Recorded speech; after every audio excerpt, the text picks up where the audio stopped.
we're here to talk about Guild Wars Reforged. It's about time, you know, like it's been out for a while now. Things have been happening. 2 weeks have been grinding, blasting away, making a bunch of stuff, changing the game in a variety of interesting ways. And here to discuss that, it's going to be Sneb, of course, is here, Guild Wars 1 enjoyer. We have Doombox, and we have a cat as well. It smiles as well to talk about some Guild Wars 1 content. Yeah, you're represented by a cat face right now on the stream. Very good. That's my boy. Yep.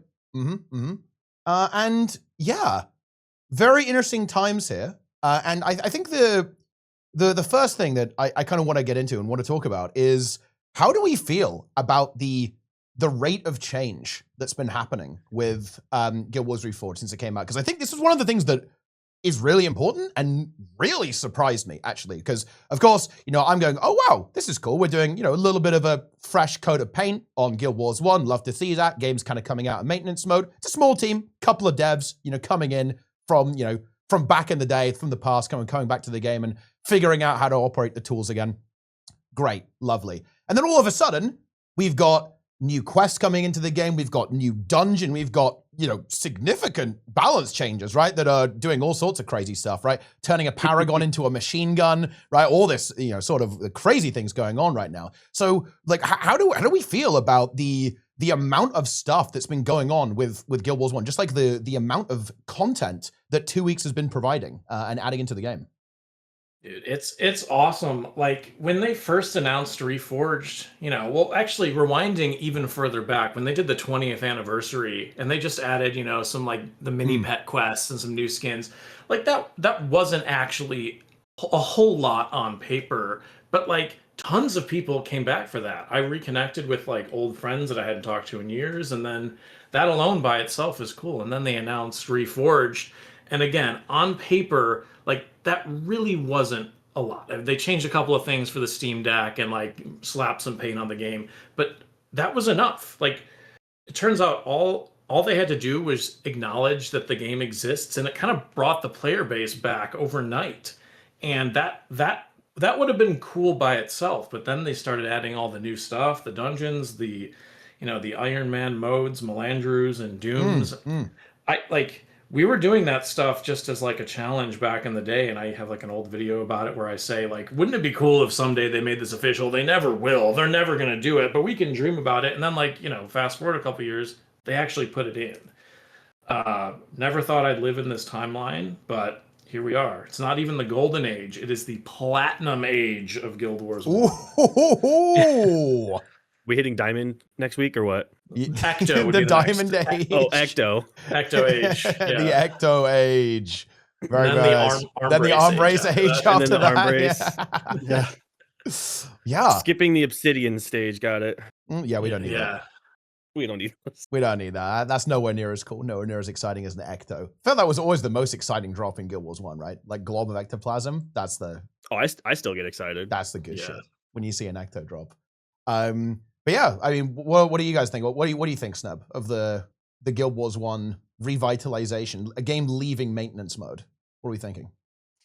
I think it's really cool. I think one of the things that I question a little bit is just the immediate introduction of mobile.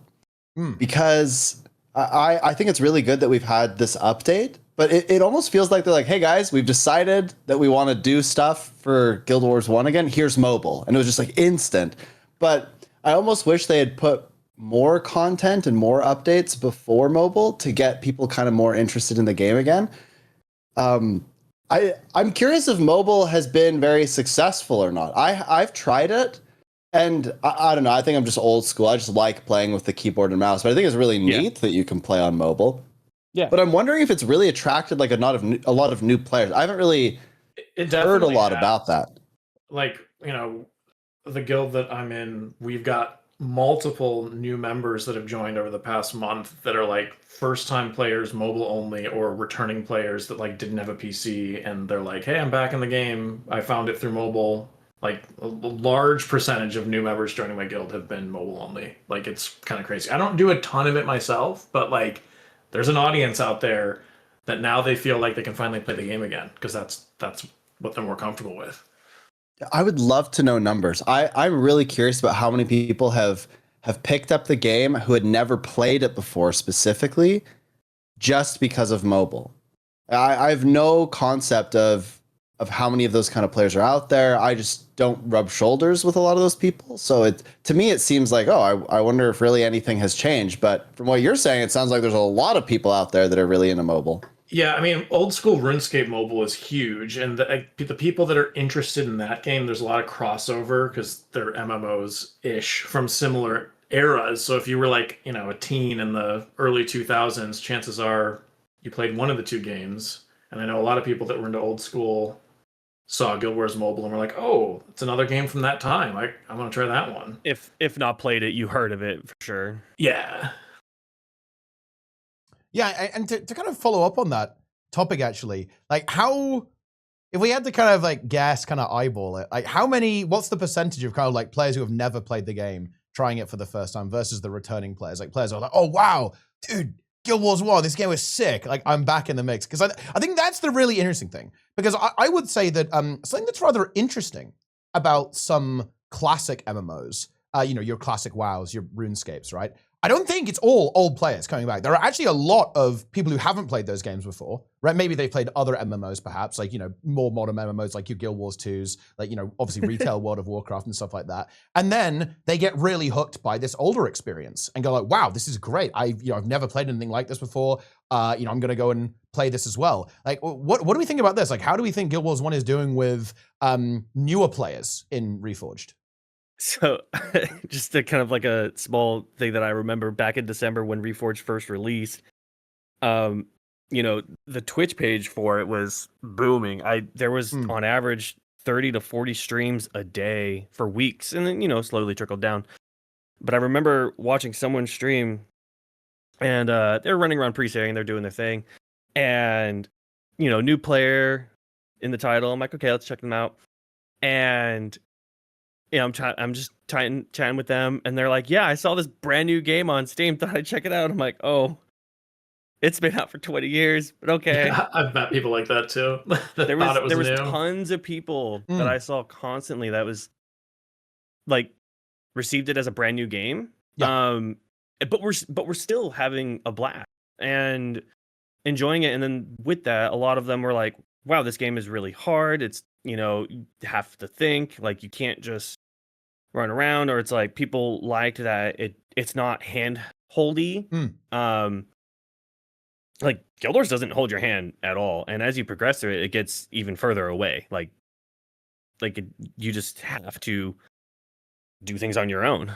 And for kind of a weird way to put it, like it doesn't tell you how to play the game in a way. Like prophecies can get really difficult towards the end if you're kind of just like not really paying attention. For sure. Like Alicia healer henchman, she can't. The healer henchmen, they're good. Like although didn't they? If I'm not mistaken, didn't they improve the bars of some of those in Reforged mode? Or am I crazy? A little. I believe so. It's probably it's not going to be exactly perfect. I think they made them a little bit better at least to help you along. But for sure. Like I think that's something that I think a lot of players actually quite like though, as you say about it, is because it's a very different experience. I think a lot of your more modern MMOs, particularly in the open world and story content, they don't give you a lot of friction, right? Like, it's almost a cinematic experience. You're just like watching it happen. It's not going to challenge you. But Guild Wars 1, it's a game that, in a way, I think sometimes feels a lot like a single player RPG, right? It's really encouraging you to explore around. There's like hidden stuff. I saw this great post on the Guild Wars 1 subreddit, actually, that to me hit the nail on the head. And I think this is a big thing about classic MMOs and definitely about Guild Wars 1. I love that there's areas in the game that are there kind of for no reason. I think they referred to them as liminal spaces, right? So this is like, especially in Prof. Yeah, I love. It's so good about prophecies. I love this. Just all the zones, in-betweener zones. Yeah, the in-between zone. It's so good. I love that. It's so immersive to have that experience, and you've just got these random. It's a real spirit of wanderlust, right? Because you just got like random spaces of just creatures and NPCs that people probably don't see that often. It's crazy. I absolutely love that about the game. Very exploration focused, and all the there's outposts that you honestly might not come across right in Southern Shiver Peaks, for example. Also, in there's like a couple in like Maguma as well, and just places that you might not necessarily exactly. Yeah, you just where we're at right now. yeah. Where you might just not run into them on like let's say a standard playthrough, right? I think that's amazing, right? And something that in a more modern game, it feels like everything is there for a reason. And don't get me wrong, I get it, right? Why that's the case. They don't want you to miss stuff. But in a way that it does change the experience of the game, right? Where the devs are like, do not miss this, idiot. Okay, look, we worked hard on this. You're going to enjoy it. Whereas in the older games, sometimes there's just stuff that's there for no reason. And it's like, well, you could go and explore it, or maybe you won't, right? I think that is actually really, really cool part of like the Guild Wars 1 experience. So it's not a surprise to me that like players are enjoying that. And certainly when it comes to the problem solving, right? Like, yeah, if you run into those, what is it, the Spark of the Titans? Like, if you're not ready for that, like they'll give you a hard time, right? Or if you don't read the quest and you go like, oh, what's this? A Mersat, new enemy to fight, right? Like, oh, well, you just got one shot by Spectral Agony. That's going to be a good time as well. But to kind of derail the conversation while I'm just kind of simping for Guild Wars 1's level design, and this is something that me and Sneb were talking about the other day, and I want to bring this up as a bit of an interesting topic. One thing that's really different about Guild Wars Reforged, that is different to other classic MMOs, is that the game never went away. They just kind of said, hey, we're developing it again, by the way. But the servers never shut down. And you were talking about how players were like, oh, I thought this was a new game, but it's been going for 20 years. How do we feel about the fact that there's no fresh servers, right? It's like, it's not like start again. For example, in classic World of Warcraft, when they relaunched it, right? Everyone was level 1, right? And boom, away you go, brand fresh, all that kind of stuff. Like, what do we think about the concept of that? Like, I'm not even sure how you do that in Guild Wars 1, to be honest. It almost like doesn't make any sense. But like, just broadly speaking, what do you think? The new modes kind of capture that, especially when Reforged first launched. Yeah. Like, a lot of people started fresh with the Reforged, stuff, and then when they added the badges, the Reforged badge and Melandrews and Dooms, like that was kind of a fresh start for a lot of people because they were all doing it at the same time, going through the missions together. But I mean, I personally love that the game has been around the whole time. And when Reforged came out, it was really cool because for those of us that have been hanging around the game this whole time, like from the period between like 2015 and maybe like 2022 or something, like that like dark era was like pretty depressing. Like, you go into the towns, there's no one there. The people that are in the game, I mean, not to like disparage a whole group of people, but most of the people were like jaded and like negative and like kind of like socially awkward people, and it was like not the greatest place to be. But the second Reforged launched, like the game got filled with like average normal people again, just a new breath. Actually, like, it's not these like people that freak out that they changed one thing in pre-searing and now my beloved game is ruined. It's just like chill people playing the game now. Like it's like cool to be a part of a community that's like it genuinely feels organically alive with like fresh faces and people that are like enjoying the game for what it is, and it's not just these like die-hard Guild Wars 1 freaks that don't ever leave their basement and only play Guild Wars 1 every day for 20 years straight. Like, it's cool to have them mixed in, with like. I just want you to know that you have perfectly described me from 2015 to 2022. Yeah. I was that D-Gen player during that era. That was logging in for 10 hours and doing nothing but Underworld speed clear for 10 hours a day. Hell yeah. That's what I'm talking about. There are a lot of people that like somehow Guild Wars 1 has been their only game for 15 plus years, which, I mean, I love the game and I've been playing it for, most of that time too, but I just can't imagine like that's your whole world, like that's the thing. Like, dude, quit calling me out. Yeah. I got to comment on this. I think I agree that it's kind of nice that there's continuity with the community and people have their items and all of that. But the fresh server thing is actually I believe a bigger deal than we give it credit for. If you're a new player, you're stepping into a game that has 20 plus years of economic history, right? Right. And the issue with this is that the game has been completely solved economically. Of course, it's also been sort of the balance has helped sort of the solved from a like builds perspective a little bit, but it's economically very solved in that a lot of the items that you get are completely worthless. Most of the really good skins even in the game are completely worthless. There's only this like handful of things that have any meaning as far as economic value goes. So you have like consumables and then suddenly like maybe some materials and then a select few skins, but everything else is just worthless. So I actually think the fresh server thing is a more interesting idea than we give it credit for, because if there were fresh servers, then many of those skins and many other items in the game would actually have value again. But right now, they have no value. The hard part about that is, like, let's say literally starting tomorrow, they completely just nuke everything. Every character's gone, titles are reset, yada yada, the whole big bang. The players that have also invested the 10,000 plus hours will still have an advantage because they have the history and the experience and the knowledge to progress through the game faster than your average player. So the economy will, yes, reset, but then within a couple weeks, couple months, will eventually be back to where it was. So while it might seem fresh and, you know, cute and fun, we'll end up in the same spot we are now in a couple months. Like it just will happen because people know how to progress and know, like, I make a character, I know exactly what I'm going to go do for. Like my first character was an assassin. I'm going to go farm my ass off, you know, and then start making all the ectos and selling all of that and make my money that way, or make a dervish and offer tour runs for players and make your money that way, you know, back in 2005, 2006 era. I still think Melanger's Accord perfectly scratches the itch that you're talking about. And that's, yeah, well, that's I think it's close. I think it's close. I mean, I'll give an example that actually is somewhat related to the tournament that we're running next weekend. I would have loved to do a tournament where it was effectively like group Ironman or something, right? Or you could trade between each other and you could actually trade items, but you can't really do that because people can potentially cheat.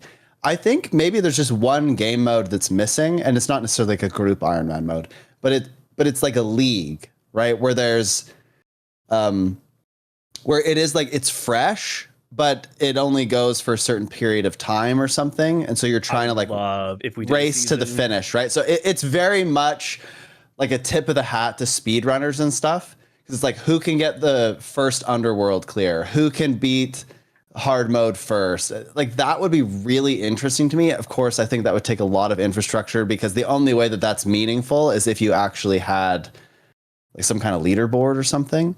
But to me, that's what's kind of missing. Like it's one thing to progress on your own with Melanger's Accord, but it's a whole other thing to progress with everybody else. I think that is super interesting to me. And I think maybe that's why I'm so stuck on like the economy thing, because when I played hardcore WoW, I think that's really interesting, because if you go to like a server where it's like new or whatever, everybody's getting all these items together, and when people die, the items are gone, and so there's sort of like this limited resources kind of thing.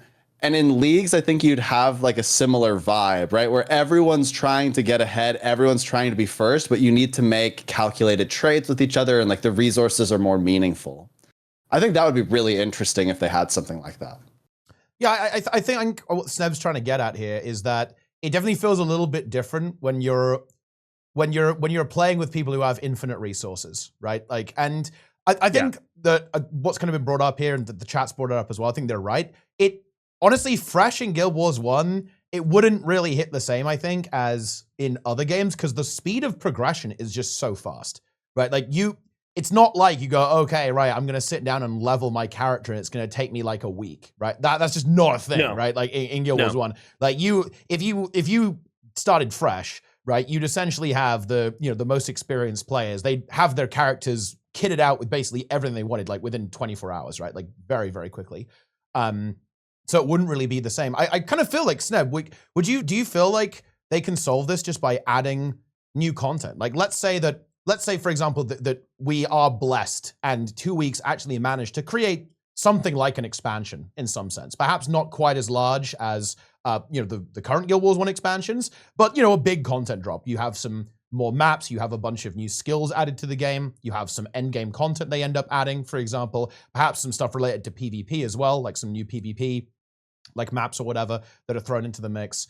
Then you can kind of have that experience once again, right? Like you've got new problems to solve, like new builds to mess around with potentially, right? Like I feel like stuff like that is a bit of a soft reset in a way. Like it does kind of put everyone in the same spot when it comes to progression, especially, and I think this will be important too, because of the economic nature of Guild Wars 1, you'd want to add a bunch of new materials, right? Because the issue is, right, is that, when you've got people sitting on like 10,000 ectos, right? If you put something in the game that requires, gold, then okay, good job. Like it's solved immediately. And that wouldn't entirely fix it, obviously, because, people who have infinite money could just buy the new stuff as well from other players. So it's very difficult to solve this problem when you have people who have so many resources and everything is tradable. That's kind of an interesting thing about Guild Wars 1, right? Like you can basically trade anything in the game. So it's kind of hard to insulate new stuff, right, from the existing player base. Guild Wars 2 has this issue too, by the way,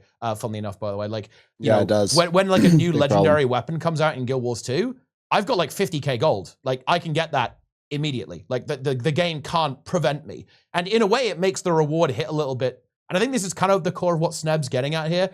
It hits a little bit different if most of the work for a new thing is already done. Right? If that makes any sense. Like you've already like precasted it. Like, so it's hard to do. It's like a hard problem to solve, I think. But also with this issue that you think kind of Guild Wars 2 has, isn't the issue is also, I mean, how many currencies are in Guild Wars 2? Yeah, exactly. Now you have this list of 50 types of currency, and I don't know, like do people still complain about the consolidation of like dungeon tokens? I remember that was like a big deal. Yeah, I think Guild Wars 2 is just a crazy game for currencies and tokens, and there's just like a million things. I wouldn't want Guild Wars 1 to really introduce something like that. But what Teapot's getting at is true. Like I think one of the things that I think we've kind of gotten the core why I think a refresh or a restart or whatever is interesting, but I don't think it works exactly that well for Guild Wars 1. I think it's just interesting to go into something where not everything is completely accessible instantly. And in Guild Wars 1, there are so many people that have such vast amounts of wealth that they can just go up to you and be like, welcome to the game. Here's a full stack of every consumable that will make every single encounter complete easy mode for the rest of your time, right? Again, guys, quit calling me out. Jesus. Yeah. But it's true, right? Like, it's so interesting that you can... that there's so much wealth in the game, like, and I think that's awesome for the players that have that. But when a new player comes in and maybe they're not as exposed to that or whatever, maybe it's really not that relevant to them. But this means that anything that they add, they almost have to balance around people having every single advantage already available to them in the game.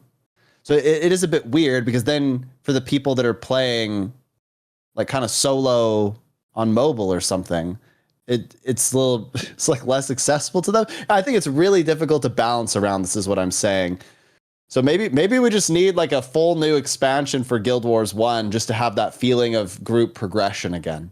If they release Utopia, I'll buy a webcam for my next TeaTime appearance. Holy, please, I beg. Release Utopia. I mean, I have webcam already. What are you talking about? You see my face there on the... Yeah, he's just standing very, very still, right? Like very, release very, Utopia very still. now. It is funny to think about, though. Like when I first played Guild Wars 1 as a 12-year-old in 2005, outing my age there. I remember it taking like forever when it was like just prophecies before factions came out. Like I would have. From my like child brain, felt like it took like years to beat the game, like just wandering around clicking stuff and like not knowing what I was doing. Like it felt like it was like getting to level 20 was like this huge accomplishment. Like, oh my gosh, like I'm finally level 20, like everyone's gonna finally respect me now because I'm max level. And now it's like anyone can just log in, make a new character, and like if you sweat hard, you could probably beat all the campaigns in like one sitting. Like it's totally doable. Like So it is kind of funny how you like misremember how long stuff takes, but as an experienced player, you could just blow through stuff. And that, again, I'm going to shill Melandri's Accord mode once again, but like all of these problems you're talking about, Sneb, about how easy it is to just make a character and then just like instantly have a max party of like Mesmer Way heroes and curb stomp the entire game. It's like it isn't fun to do that. And yeah, you could do self-imposed stuff, but the Melandri's Accord mode is so great for that because it forces you to actually think about things that you'd never think about, and you have to actually earn your materials by farming and think about where do you get these skills from to unlock for these heroes, and that It that does has been so much remove fun. you from the game while still playing the game at the same It time. removes you from the community aspect of the game to some extent. I But think that's you can still party though, which the only thing you can't do is trade with other well, players. but you can. But then you've kind of defeated the thing Right. again. You know what I mean? Like now you're walking in there as like the peasant, and you've got some guy who's got a Vanguard sniper support, and they just like nuke every creature that comes close to you. I don't know. Well, that's It kind of takes some of the charm out of it. There's a lot of people that say, oh, well, they shouldn't be able to party with people, but then it's like the game at the end of the day is a social aspect. Like Yeah, playing no, I'm with glad they your did. friends They did. and other If people they is restricted partying, that would have been bad. I'm glad. Yeah. They did. Oh, yeah, it would have been super bad. Yeah. I think it's being able to party with anybody is the lesser evil than being able to party with nobody, because then you're just screwed 7 ways to Sunday. Like Yeah. The point I'm making is that if you want to have that true experience, then you kind of by necessity isolate yourself a little bit from everyone else. Yeah. But if you don't care as much, which is totally fine, by the way, then you are going to be grouping up with other people, but then you are exposed to the, like, everybody's got access to everything anyway, and you're going to be kind of carried around no matter what. Like, everything will be still kind of easy mode for you. So I don't think they should have prevented it either, but it is a bit weird, right? You see what I'm saying? Like, you can't quite escape it entirely unless you self-exclude, but then you're making yourself completely isolated from the community. Yeah, I mean, I know several people that like came back to Reforged or even played it for the first time and actually did select Melandri's Accord as their first character, and they played with a mixture of like earning stuff themselves and also partying with the boys, you know, when there's like group content happening, and like from those people that I know, like that's been a really good experience for them. Like, yeah, I mean, sure, you could make a Melandri's Accord character and get carried through everything and like buy Flames of Balthazar on your main and like open the Z chest a million times, but like, okay, like that, I guess that's not really fun. Maybe it's fun for some people, but the people that play it like not super strict, like I'm not gonna ever party with somebody else ever again, but like play by themselves, but if there's like group content happening, they group up with people and play with other players. Like that is a really good experience for a lot of people that are into that, because you get to learn, you get to like figure out how to earn skills and create your hero builds, and earning drops that have good stats and stuff feels rewarding,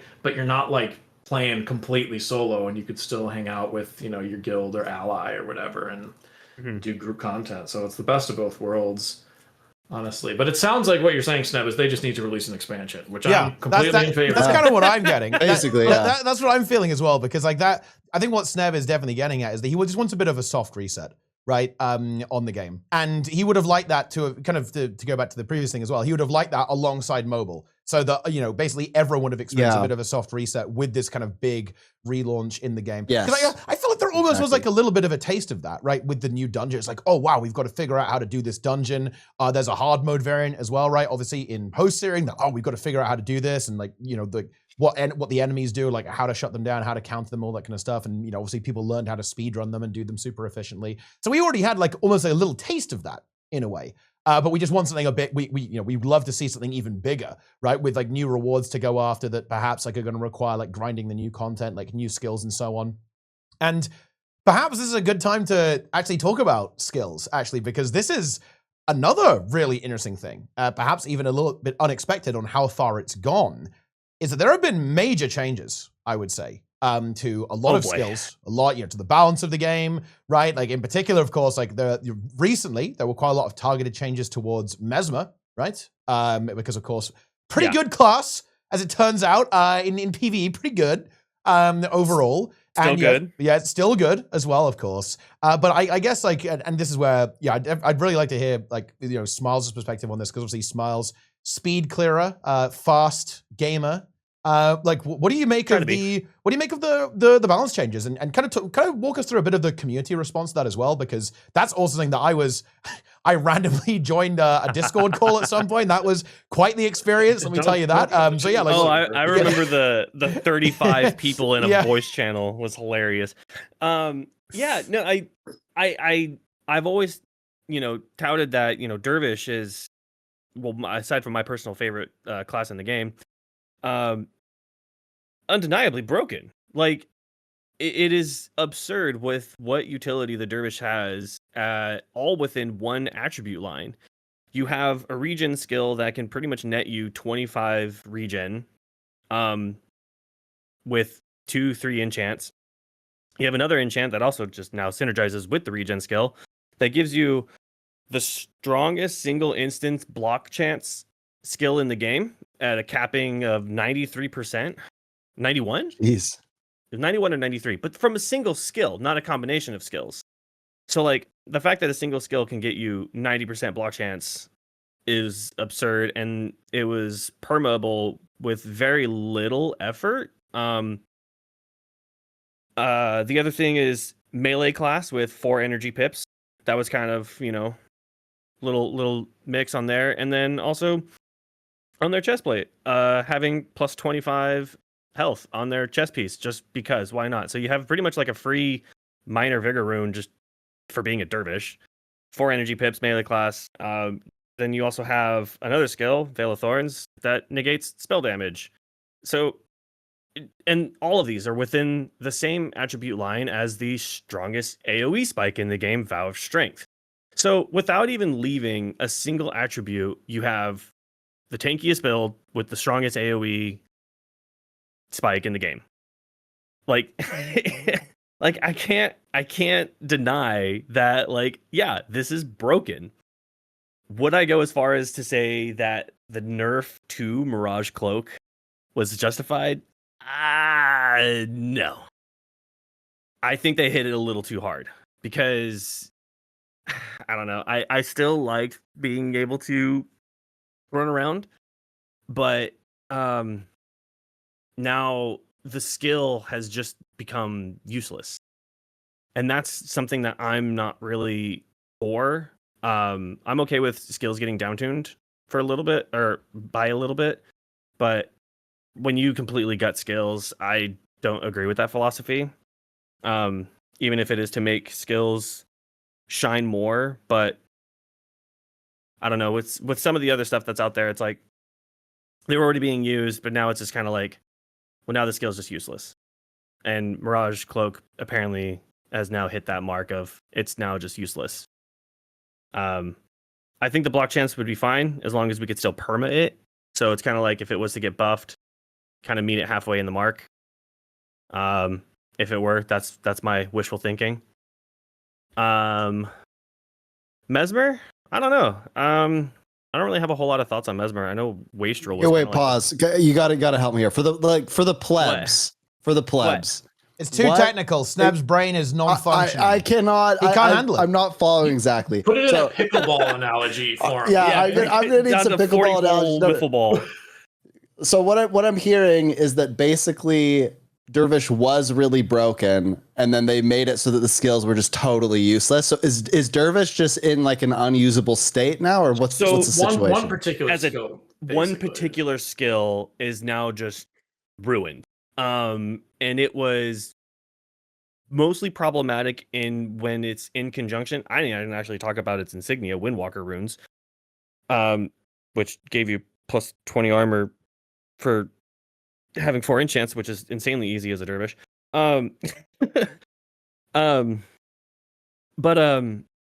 So like they nerfed the block chance to 60 something percent, so far less, but still pretty good. You're still blocking more than half the hits.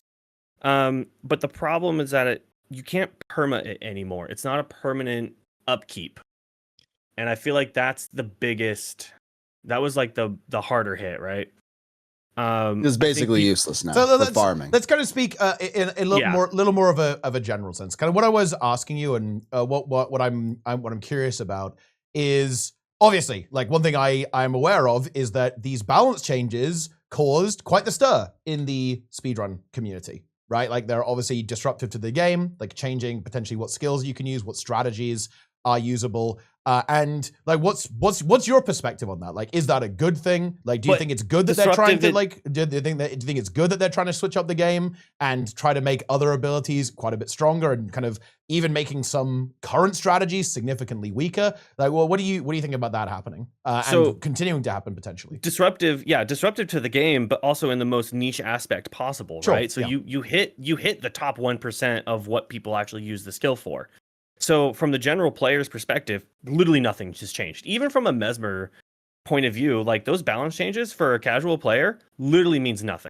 Like, oh, my E-Surge isn't as strong. It's still good. Yeah, it's pretty unnoticeable. But the DOA players noticed it, so they changed 1 or 2 skills, and now they're back to normal.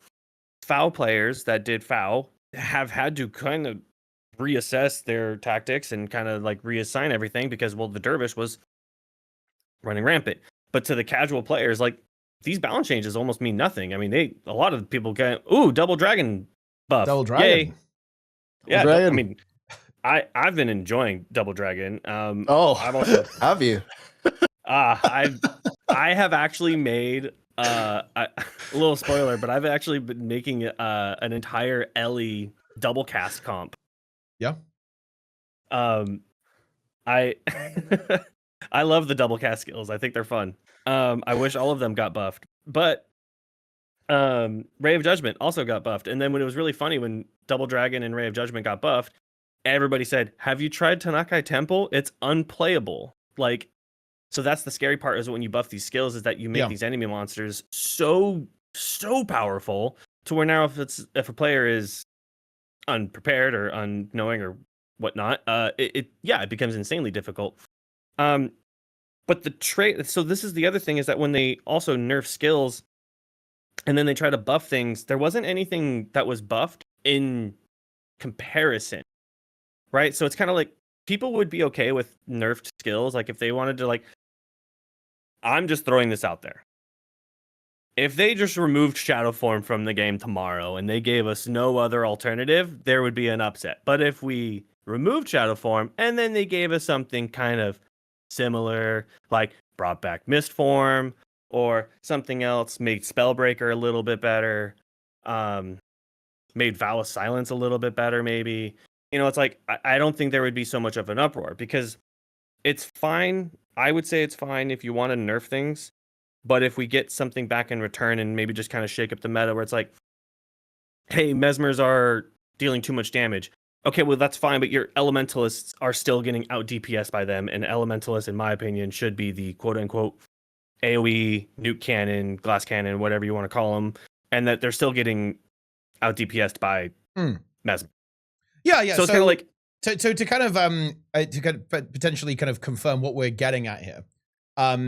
So as long as the broad play style stays the same, that's something that like people will be okay with. But okay, here will be an interesting challenge then. What if, and I'm not saying this would happen or even that this should happen, but let's say that the devs say, actually, we really don't like the fact that you can basically go immune to damage entirely, group up every mob, and one-shot everything, essentially. With a variety of builds that exist that are capable of doing this, obviously. And they actually like what if they made changes that kind of like fundamentally changed like how the game works? What I'm understanding here is that would probably be not maybe the way to go in this. Well, there were people burning their Guild Wars boxes when they nerfed Shadow Form back in the day, like the first big Shadow Form nerf.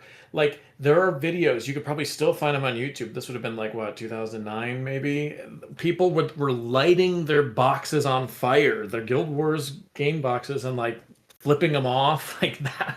So, and that was back then. Imagine what would happen now. Okay, the reason I bring that up is actually, and look, this is going to be a very casual perspective, which I think will be an interesting contrast to perhaps you guys here, is that, because I did a hardcore playthrough, right? Like before they added hardcore, actually, it's funny. Like we did like no death runs and all that kind of stuff. And you know what? Really, something really interesting happened. Once we got to factions and we started getting stuff like Soul Twisting Ritualist, when we started getting our E-Surges like actually online, and we started getting like all the really OP stuff, the PvE skills, right? Like from the, the anniversary skills, right? Once that started coming online, I actually started losing interest in the game big time. Because I was like, oh, this is too easy now, right? Like we're too strong. I feel like the game is not, it can't win anymore at this point.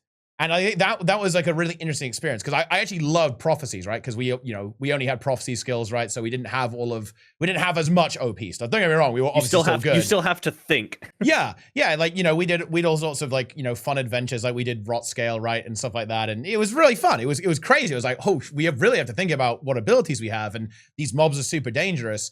And to be honest, I do actually kind of loathe Soul Twisting Ritualist a little bit, because it's like giga disgusting in my opinion. It kind of like, I think that build is probably I want to say the most impactful build for casual play, I feel like, because you just have it in your group and it's just so good at making you not die. It just kind of invalidates, I think, a lot of the PvE content, even on hard mode, to be honest. I would argue, actually, even when there, it's like just so strong at mitigating damage in your team. Stuff like that, I think, does actually change the experience.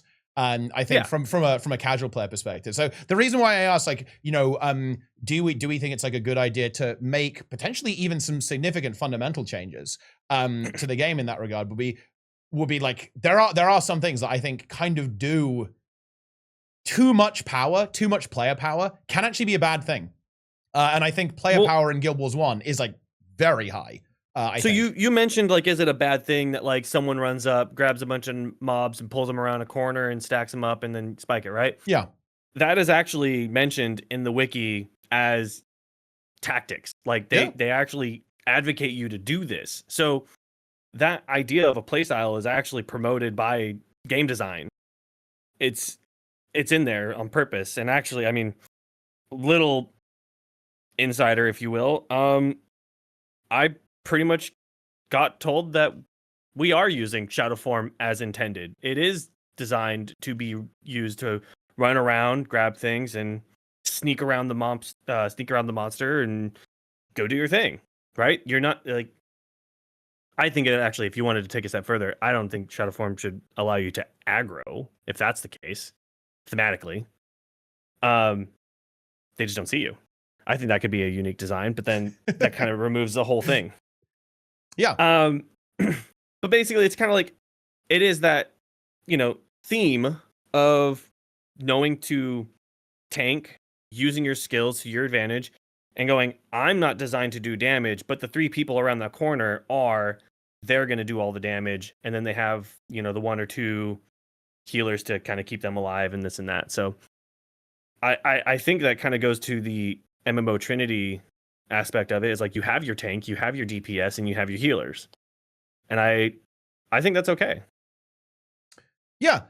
I suppose like and I think this comment in chat is exactly what I'm talking about here. And this can go into a broader topic that I kind of want to bring other people into now as well. Is like, how much change is too much change, right? And that's kind of what I'm getting at here. Because obviously we've seen some pretty big changes to the balance of the game, right? Like, some attempted changes. We've seen some crazy builds pop up. I think the Paragon Mighty Throw stuff is really funny, for example. Like, you love to see that just obliterate stuff with like some machine gun spears, all that kind of stuff. But how much change is too much change when it comes to the game? Like, this is a big discussion in all of the classic games. So for example, when Classic WoW came out, there was like a really big discussion about like, should they add quality of life? Should they do this? Should they even fix bugs? It's a good question, right? And of course, old school RuneScape, they added a new skill to old school RuneScape, which was controversial, right? Not everyone was in favor of that who played the game. That's a big deal to make a significant People change were like against that to the sailing. game.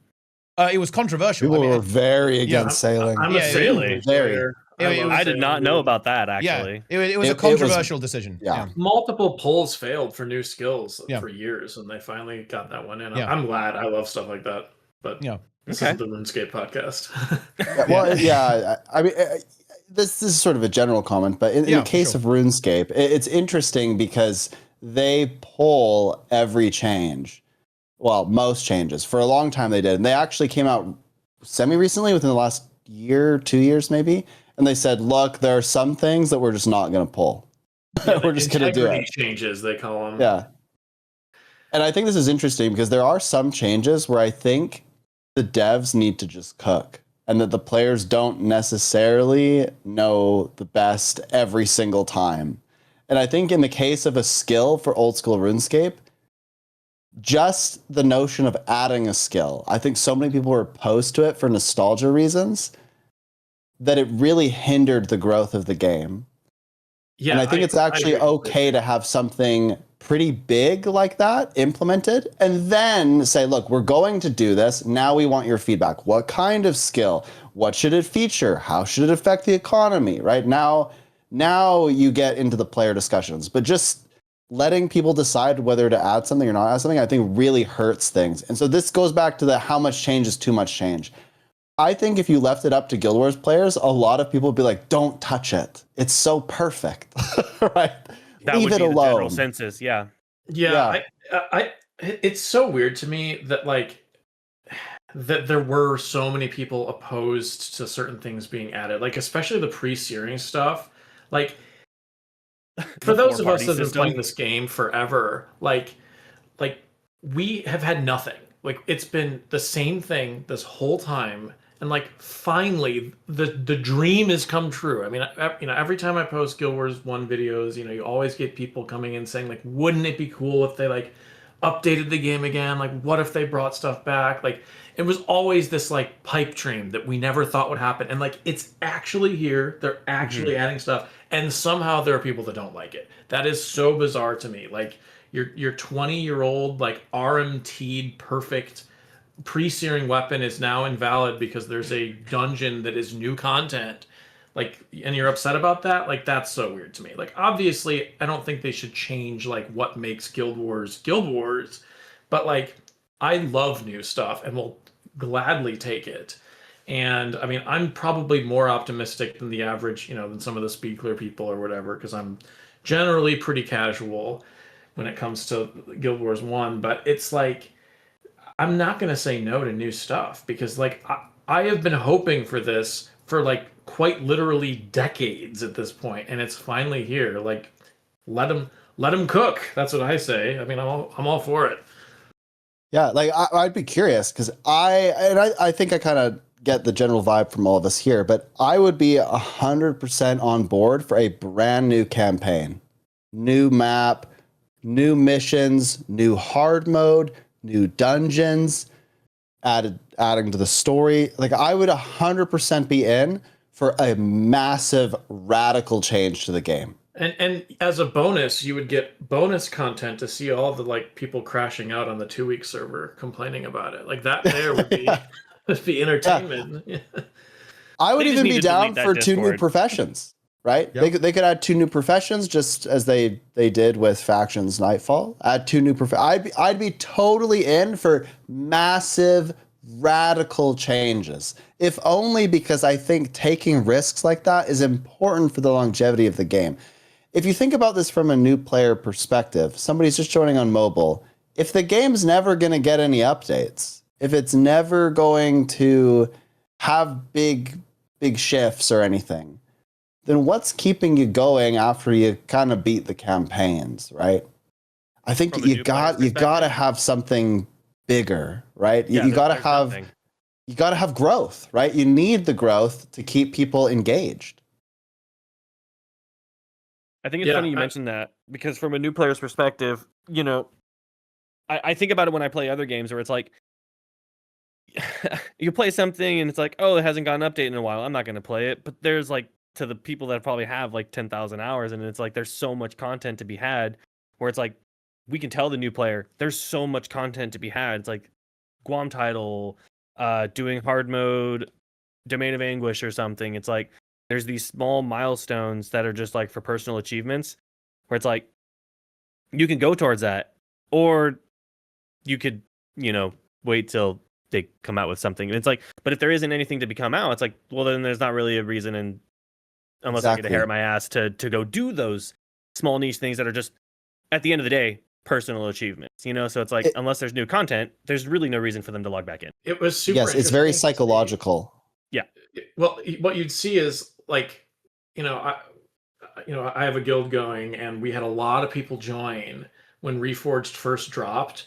And as the months went on, you could like see the wall in the guild roster of all of the people that like joined, played for a couple weeks, and then quit and never came back. Like you could see it, like it was this big block of people like moving down the thing. And finally they hit like 3 months or something, and we just kicked them out to make room. But that was a huge thing. Like a lot of people came in, they had their fun, they had their little nostalgia fix, and they quit. Now, granted, a lot of people did stick around. The game is still doing great from my perspective, but there was a huge chunk of people where they see that they did their thing and they're like, okay, I'm out. So I would love to see stuff that keeps people in longer, because that's a problem for sure. Game hoppers. Yeah, well, it's not necessarily a problem that people come in, get a nostalgia fix, and leave. I think the bigger issue is like how do you have slightly better retention, right? You can't. People want to play a game that they perceive other people are playing. It's a very weird psychological thing. But if I play Guild Wars, I might play it as a solo player, go through the campaigns. But if I want to keep playing it and be a part of the community, I have to perceive that the game has continuity and growth involved. Yeah, it's going. If it doesn't, it's going somewhere, right? Like it's going. Yeah, it's got to be. There needs to be updates. If I perceive that there are no updates, I view it as a dead game, right? Yeah. And if it's perceived as a dead game, the psychology is people think, okay, well, why would I invest my time in something that effectively other people won't care about? Even if they internally will care about it, the being seen thing, the sort of status, is actually very important for people. They want to be in a game doing something that other people also think is cool. And that only can happen if other people are playing the game and other people are working towards goals and trying to achieve something. But that doesn't really occur unless you have new updates constantly. I mean, I think it is doing a pretty good job back. of doing those things now. Like, obviously, it is a small team and stuff still, but compared to this time 1 year ago, like the perception of the game is like radically different to what it was like. Like just, and I talked to a lot of new people, like a lot of people entering into the guild and stuff, and like the perspective is no longer like, back, I've had this guild running forever, and like I've talked to so many people joining it, and forever there's always been kind of this mood of like, yeah, this is a cool place, but like I'm kind of just here for a little bit, like I miss this game or whatever. But now it really feels like it did back in the day. Like the energy, the types of conversations, like perspectives of players, like me having my like feet on the ground, listening to people, the vibe feels more like it did in like 2009 than it did in 2020 or something. Like it feels, there's optimism, there's hype, there's excitement. It no longer feels like this novelty old game. It feels like a real community. Like, yeah, I mean, it is small compared to something like old school RuneScape or whatever, but it feels more like an actual real thing than it has in years. So yeah, I'll actually add to that. And I just, at least from my perspective, I love being in your Discord, and you guys are like, "Hey, we're gonna form the Deep. Anybody want to join?" And someone's like, "Yeah, what build do I bring?" It's like, I don't care. Well, yeah. On that point, sorry you had to do damage control that one time. We almost got kicked out of the official Guild Wars Discord. Oh, really? Oh, wait, what happened? Do tell. Is this the actual TeaTime now? Yeah, so okay, Yeah, for those unaware, Guild Wars 1 only players hate the Char. Like the Char are very much the bad guys in Guild Wars 1. Like shocker. Yes. So like there's and obviously if you've played pre-searing, Ascalon City gets destroyed by the Char. Spoiler alert, it's traumatic to a lot of people, so they do not like the Char. They're in the KOE Discord, there are like a lot of anti-Char memes. Like there's quest dialogue in the game like you go to accept a quest and it'll say stuff like killing Char is what I live for, or the only good Char is a dead Char. These are like actual lines in the game. Like, Yeah. So people went on the official Guild Wars Discord and started like posting these things and like posting like anti-Char things. And if you're a Guild Wars 2 only player, that has a very different feel, because there's like playable Char in the game. People are like really into their Chars, and there's like the furries and all that stuff. So they see the anti-Char stuff, and they thought that it was like genocidal, and they were like, who are these KOE people saying they want to kill Char? Like, oh I'm my just a gosh. casual Tybalt enjoyer.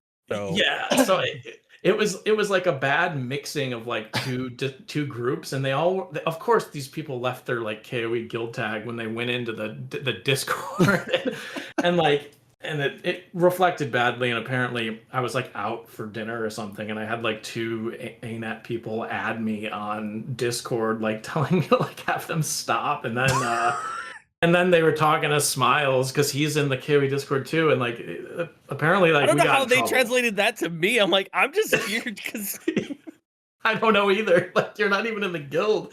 no. But yeah, we took the anti-Char posting a little too far, I guess. Got out of and hand. You're out of control. a little all bit. Yeah. for the memes, all for the I think you memes. should have taken it further. Wow. the Char wait. You're You're saying? disappearing. Are you I have- saying so? They didn't say enough. They didn't say enough. I Is have- what They you're saying. didn't say enough. They It was needed to Char. make posters. They need to make an entire guild around. I remember my friend was really into World of Warcraft when we were in like middle school, early high school. He used to show up for like home period, like a first class, and he would have these like dark bags under his eyes. And I'd be like, bro, what were you doing? He's like, I was raiding all night. He just like wouldn't sleep. He'd like sleep in English class.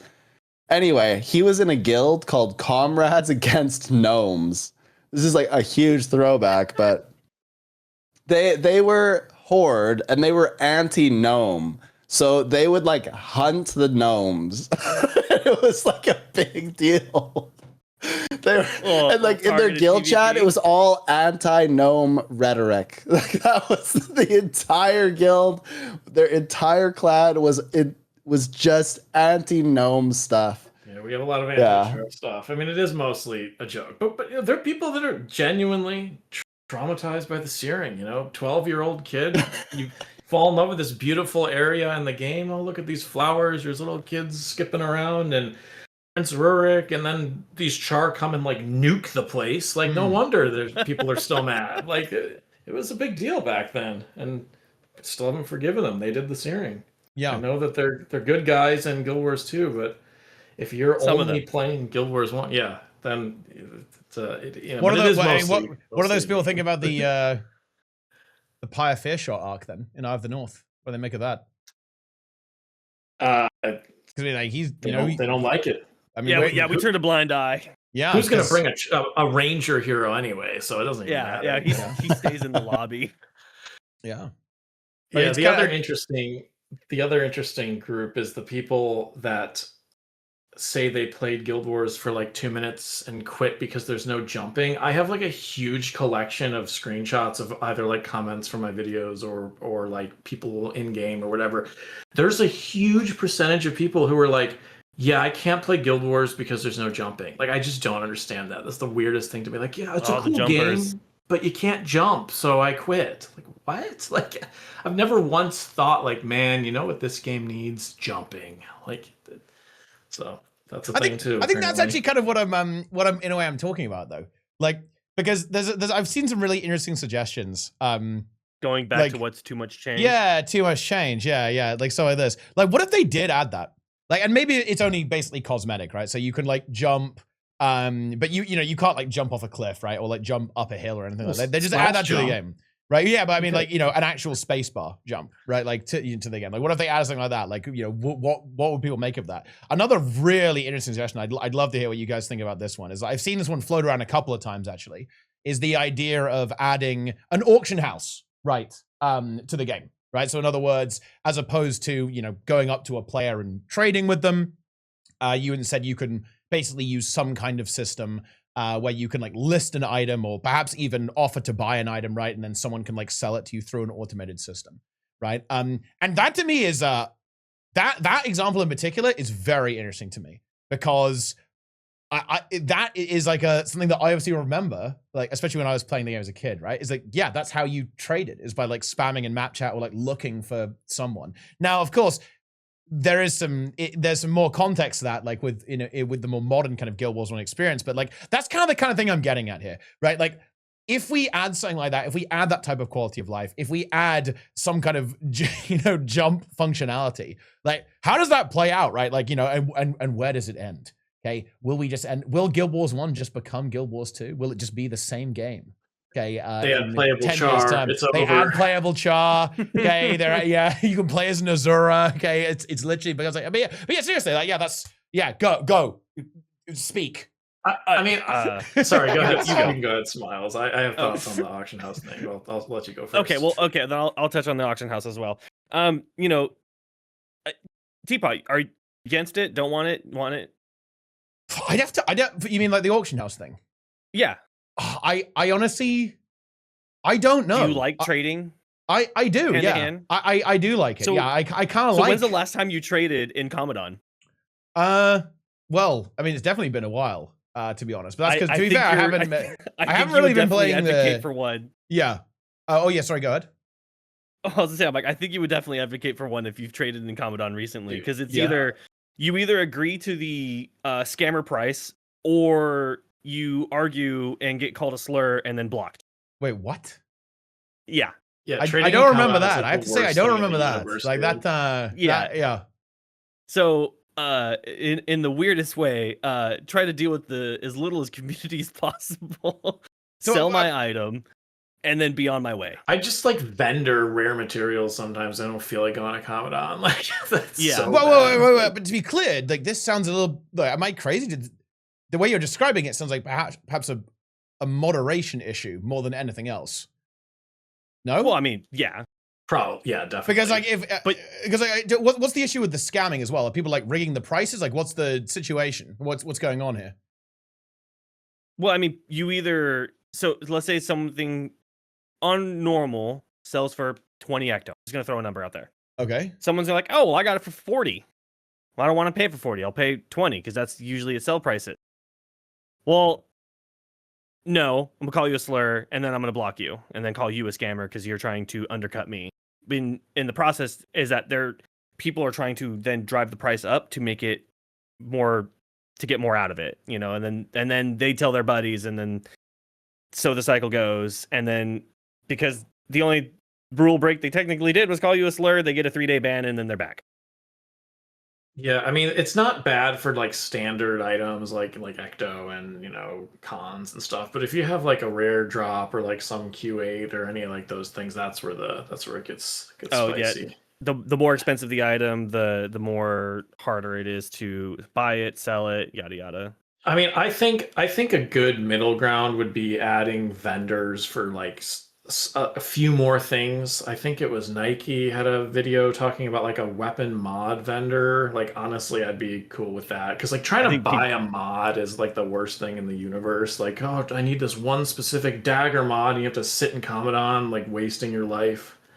I'd be cool with people have been asking for weapon mod vendor or trader for a while now. Yeah, that'd be fine. But I mean, me personally, I'd be fine with an auction house too. Like it does ruin the identity a little bit, but people went through the same thing with the Grand Exchange and old school RuneScape. People are like, oh, I love spamming like in Falador for to sell stuff, but like people actually just want to go to a thing and list their thing and come back to it later. Like you think you like that, but you actually kind of don't. Like is my opinion. You think you do, but you don't. Yeah, I would gladly take an auction house if it means like don't have to spam in Commandant anymore. Like, yeah, it ruins what made the game special, but like, I just hate Commandant, dude. Like, I'll take an auction house. Fine with me. Also, I feel like it's also a bad design when we also have dedicated websites to also filter through the trade chats to kind of also showcase the problems that it has, like just going to the Commandant trade website, which results in just a bot that sits in the town and just puts the trade chat window on a website. I feel like we use that as our pseudo auction house, but it's like if there was just an in-game, it's like, okay, well now we don't need that anymore. Yeah, like there's so many times I get items where I'm like, oh, I could sell that, but I'm like, I don't feel like it. I just merch it. Like, you know, do Yeah, that I all the cannot be time. arsed to sit in Yeah. Commandant and try to sell something. Well, yeah, I mean that's interesting though, isn't it? I actually think in some ways that an auction house would make what I described earlier even worse, because if you could just instantly sell everything, then people would be like, oh, okay, here you go. And the market would be flooded with even more items. Yeah, it would definitely have like a really, it would have a really big impact on the economy. Like prices for So then things basically become more everything. accessible? Well, basically confused. everything would become cheaper, probably. Like almost certainly, actually. Oh, 'Cause, yeah. like you just have so many more people like participating in trading. Because like the fact that you have to actually talk to other people, that's a huge barrier, right? I know that sounds like a weird meme, but it's actually a massive barrier. So it would definitely change like the economy of the game. But like, to be honest, that to me is like a bit of a secondary point, because like I'm more interested in like, would we actually want this in the game, right? Like, would we want to make a change that's potentially that significant to the game? Like, would we want to again? What about the jumping one thing? Because I feel like we've kind of exhausted the trading post thing. But like, what if they added like a space bar to jump in the game? I feel like that would just be kind of a non-issue, right? Okay, well, go I mean- further then. What if it actually did have some kind of function? Like you could actually jump on stuff in the game. I think in some people would weird be way. against that generally. Yeah. Because They'd that have would be to a big completely combat change, change right? That'd be a how maps big work. combat change. The entire source code would Yeah. have to change because there's no Yeah. Z-axis in the game. Yeah, well, yeah, they'd have to change it for sure. Yeah, but thing is, okay, but when I'm making a hypothetical of this, like assume that it actually works, right? In this, and in kind of the reverse with the auction house thing, right? Like assume that Cabadan actually works, and right, like they moderate the game and people don't call you a slur, right? Like you know what I mean? Like I'm assuming that both options actually function, right? Like in Right. some way. I mean, I think I am more open to change than the average like Guild Wars. People think that I am like this like Guild Wars 1 purist or something, but I actually like I played a lot of Guild Wars 2. Like I'm open to that stuff. Like I'm not the caricature that people think I am. So I like, to me, what makes Guild Wars unique is like the build crafting, like the deck building stuff. And Yes. the multi-classing, like secondary profession and like team comps. Like if that stuff remains the same, go ahead, add whatever you want, change whatever you want, as long as you don't take away from that core like build experience and like the instance-based exploration. Like cool. If they return like an open world game and give it like Guild Wars 2 combat where the weapon skills determine your like skill bar and stuff, like I wouldn't like that. But if it like has the core essence, go ahead and add a trading post. If they can figure out jumping, like cool, add that too. Like I'm down. Put it in. Let it rip. Let it rip. What do you think, Sneb? I mean, I'm open to lots of new things with Guild Wars 1. Yeah. I'm not too much of a purist at all. Yeah, I have keep 15 thinking about the years. auction house. I've just been sitting here daydreaming about an auction house. Like, what would that really do for me? I think it would be very interesting as long as you couldn't put buy orders and people could only post sell orders. I actually think that would be interesting. Yeah, because then it's effectively what's going on now, if you think about it, but just in a slightly more packaged situation. Yeah. 'cause What you if they put one to buffed Double buy- Dragon even more? Yeah. Off 100 Yeah, 'cause blades no matter again. what you try to do, if you try to buy something, you say, "Oh, I'm going to buy this for 20 ectos," somebody immediately hits you with double your offer. Like it's inevitable. Interesting. Whether what you offer is what the item usually sells for or not, people just will try to, and then you say no, and they call you a scammer, and then you get blocked. Wow. I mean They should have That's dragon crazy. response missions to Guild Wars 1. they should do that. They should do that actually. Add Ice Fruit They should have Saga. 2 dragons in each response mission, so that you Let's can go. double dragon the double dragons. Yeah. Should we go see Kralkatorrik right now? We could do that. We could go there right now. We can see his slumbering state. Okay, a little bit of a Guild Wars 2 prequel. But I mean, that's interesting though. Like, and I think broadly speaking, like what you guys are saying is aligning. Like, I didn't bring this up like as like oh yeah, I have this like big thought on this. I'd have to really sit down and think about a lot of these changes, right? Because they are obviously a big deal. But yeah, I think broadly speaking, I can really get behind what you guys are saying. Like, you want to keep, in particular, the combat and the skill design, like that's Guild Wars, right? Like, and certainly the way the map system At works, its core, right? yeah. Like, that is Guild Wars, right? Like, it is an iconic part of that experience. But yeah, I think you could change quite a bit, and you would still go, oh yeah, this is very clearly Guild Wars 1. This is distinctly a Guild Wars 1 experience versus other games. So I think that's like a good place to be on that. Like, that's for sure. Is there anything? Would you clean up the game in any way? Like, would you take anything away? So an example is PvP. Right now, there's a lot of PvP modes and arenas and all of those things, right? Would you clean any of it up? Would you get rid of anything? Oh, get rid of Codex. Yeah, that's kind of what I was getting at. Would you get rid of Codex, bring back hero battles? Like, get rid of Codex, bring back hero battles and Team Arena. Bring back Red Resign Day. I remember that. Yeah. I think Red Resign Day is funny. I think it's hilarious. It's basically HA Day now. Yeah. But Codex, I think Codex is completely irrelevant. Make a PvE Codex. That would be cool. Like a sealed deck kind of thing for like a dungeon. That'd be interesting. But yeah, it's dumb as a PvP mode. Get rid of it. Yeah. That would be cool in PvE. That would honestly be, that would go all the way back to what Sneb was talking about wanting the game to be a little bit less solved, right? Like, maybe you have like a special challenge, like, oh yeah, here are a bunch of skills, make the best team out of it and go and speedrun this. Like, there's a leaderboard, that would be right? sick, actually. Like, go and speedrun like a dungeon, right? Or something like that. I would just do a randomizer instead of forcing us to have certain skills. For sure. Like, yeah, you could do that too. Load an instance, and every monster has a different set of skills. Oh, that would be crazy. Yeah, that would be pretty crazy.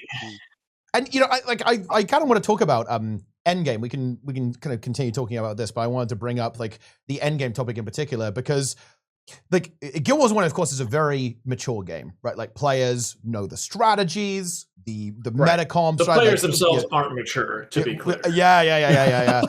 But the game, like PvP, obviously players are really, really good. They've been playing for ages, right? Like in the speedrunning community, like the dungeon farming, like elite area farming, all that kind of stuff is obviously very well developed and understood by the community. And I guess what's really interesting is that now that we have the game out of maintenance mode, obviously, like, the goal is to keep players engaged, in the long term by adding new content. But also that means that your goal is going to be to grow these scenes, right? Because obviously over time, because the game has been in maintenance mode, right? Like, stuff like speed clearing and PvP and GVG, all that stuff, it's naturally become a smaller community, right? Over time, obviously, right? Like, because that's just how it goes.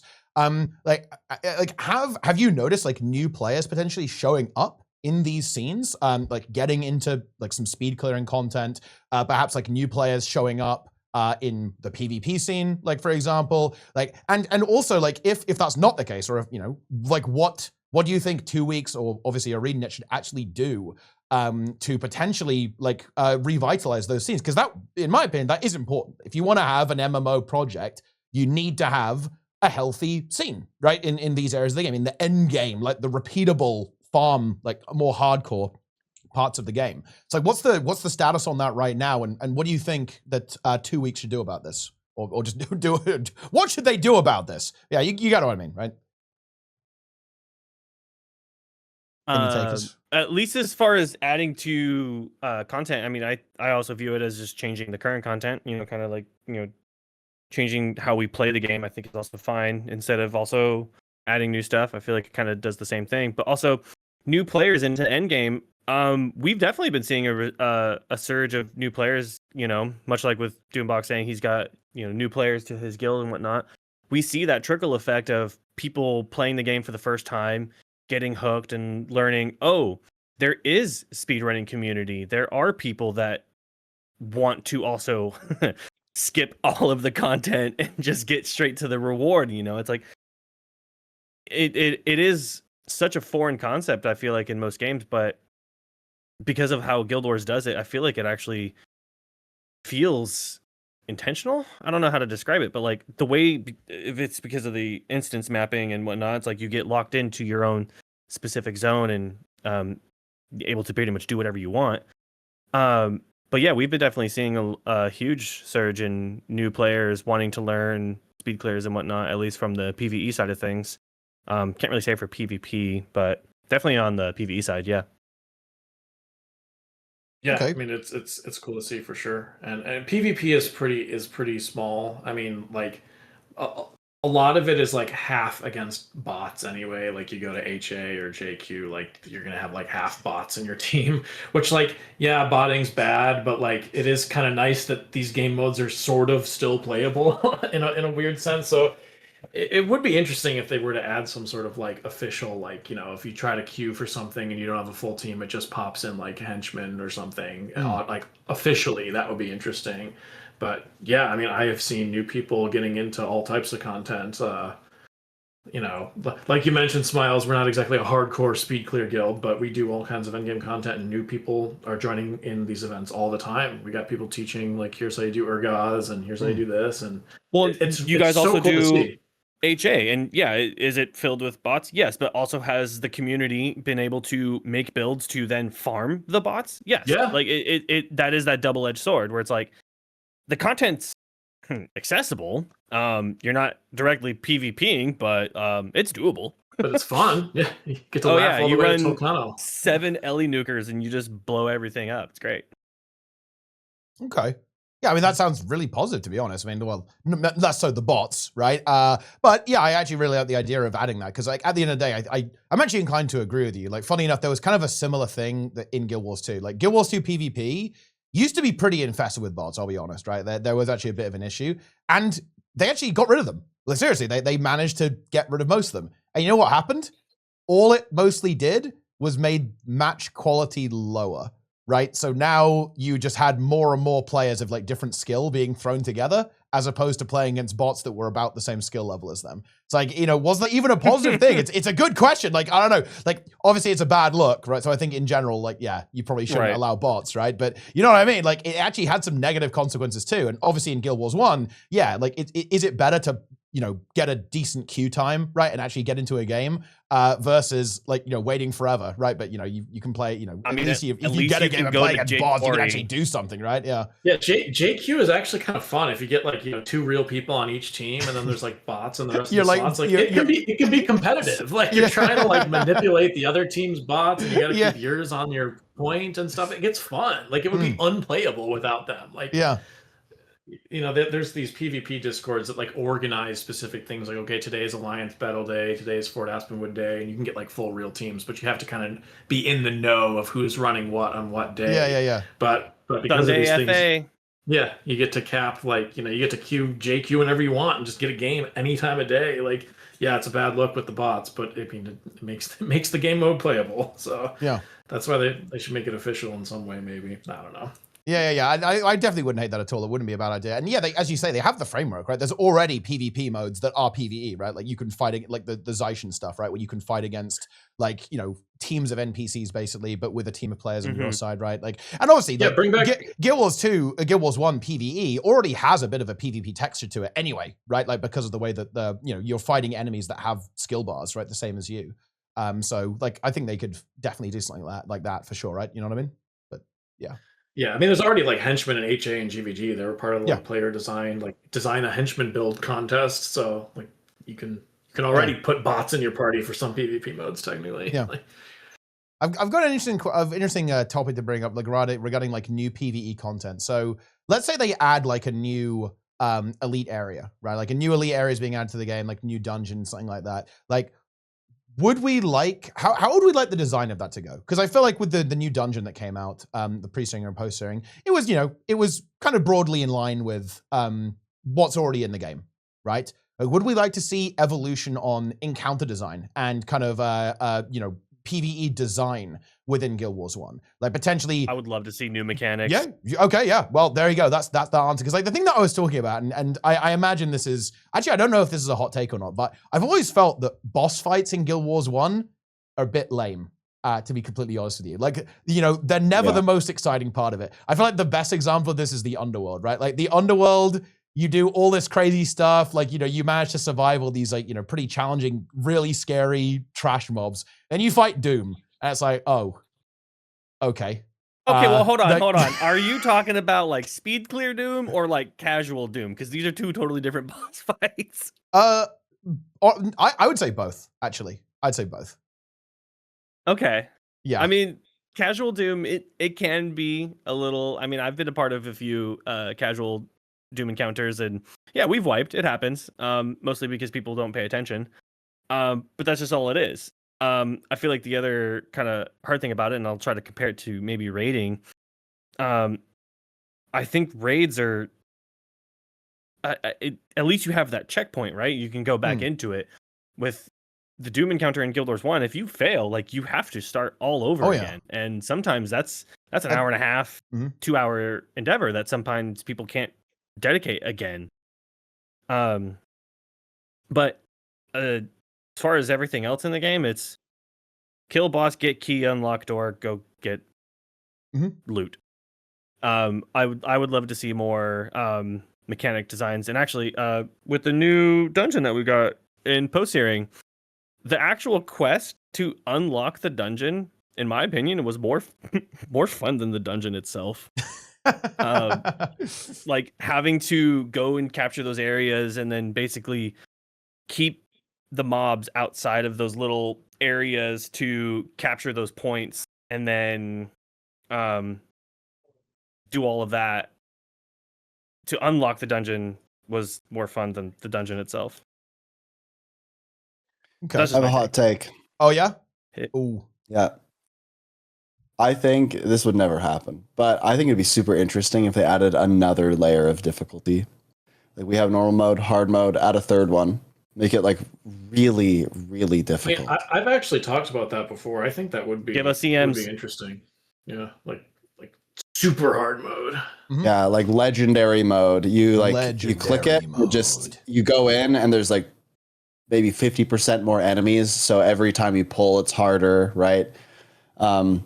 Enemies are more aggressive. They have more like interrupts and stuff. I don't know what exactly you do. Well, you could make some legendary mode specific units that have just like ungodly bars that damage you, right? It would be interesting if there was some way to add like a flux or something to PvE. Like there are certain areas like Deep and Urgaz where you go into the different rooms and there's these different like debuffs and things that happen where like there's already a flux in PvP, but if they were to add almost like fractal instabilities in Guild Wars 2, like that type of stuff, like DOA has it too. Add all these extra like, you know, energy degen or like healing skills cause damage. Like come up with all these different things. You could like add more of them to like make your experience more risky but more rewarding. That'd be sick. Yeah, I mean, I'm actually not the biggest fan of that type of design. To be honest, I think that tends. You don't like room effects? No, I don't hate it. Right, like it's fine. You know, it tends to show up in this type of content, like fractals, obviously, right? Like, and you know, obviously, it's in Guild Wars 1, and you know, WoW has got this too.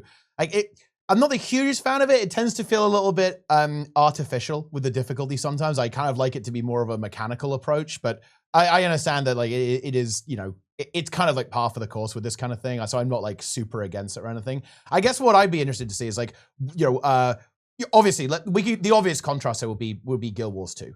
Right, like, would we actually like to see some quote-unquote more modern PvE design perhaps manifest itself in Guild Wars 1 with some, you know, again, the basic stuff. Like, let's say, you know, you have to spread out from other people. You have to stack together at some point, right? Like, there's, you know, a circle you've got to go stand in, right? Like, you know, the boss fires out like a giant laser, or, you know, you've got to have one player go and do this one particular thing. You know what I mean, right? Like, you know, if we had some like more mechanical oriented stuff, and I agree actually that, you know, the point you brought up about Guild Wars 1 PvE being no checkpointy does limit that. Like if you made Doom actually hard, that would be kind of fucked up. It kind of based, to be honest. but it will be kind of messed up in a way too. They'd have to change his AI. Yeah. I mean, you'd obviously, you might even have to add a checkpoint, right, or something like that. Maybe you beat all the quests in the Underworld, and it gives you a checkpoint, and maybe you get like a couple of tries at the very least, right, to take down that boss.